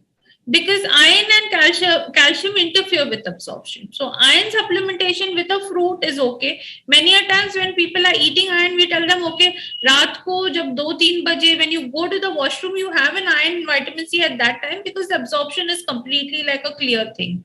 So simple things like these need to be kept in mind. So probably you should have an iron supplement and take amla with that. I think that's take an amla, take an orange, take a guava. That will be a great idea. What's your message, Ms. Divya? Shankarji, I would like to convey this message like a healthy child will grow as an healthy adult.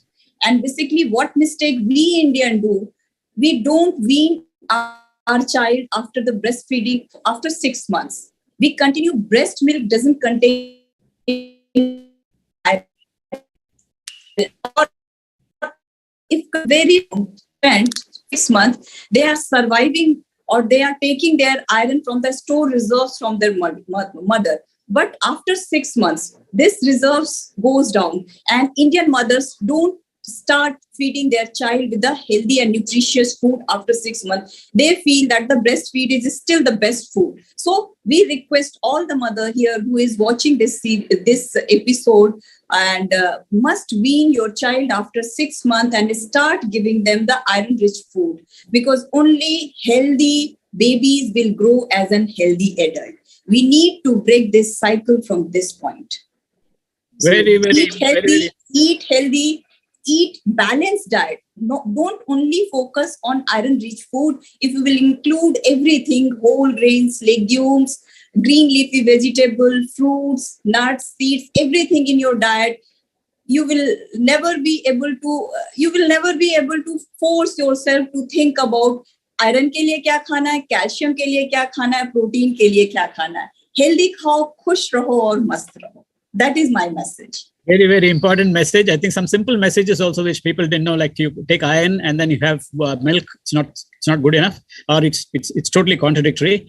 And also, as what Ms. Nazneen has said, you are you. So it's what you eat ultimately that decides whether you are anemic or not anemic. It was a wonderful session. Thank you both, Ms. Divya and Ms. Nazneen. I think wonderful message. Thank you very much. Thank you so much. I now hand over the platform to Kishore. Thank you sir. हमें पूरी उम्मीद है कि आज की चर्चा से आपको, हमारे दर्शकों को कई नई बातों का पता चला होगा. तो आज के एपिसोड में इतना ही.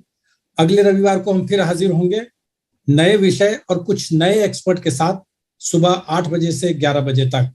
नमस्कार, टेक केयर.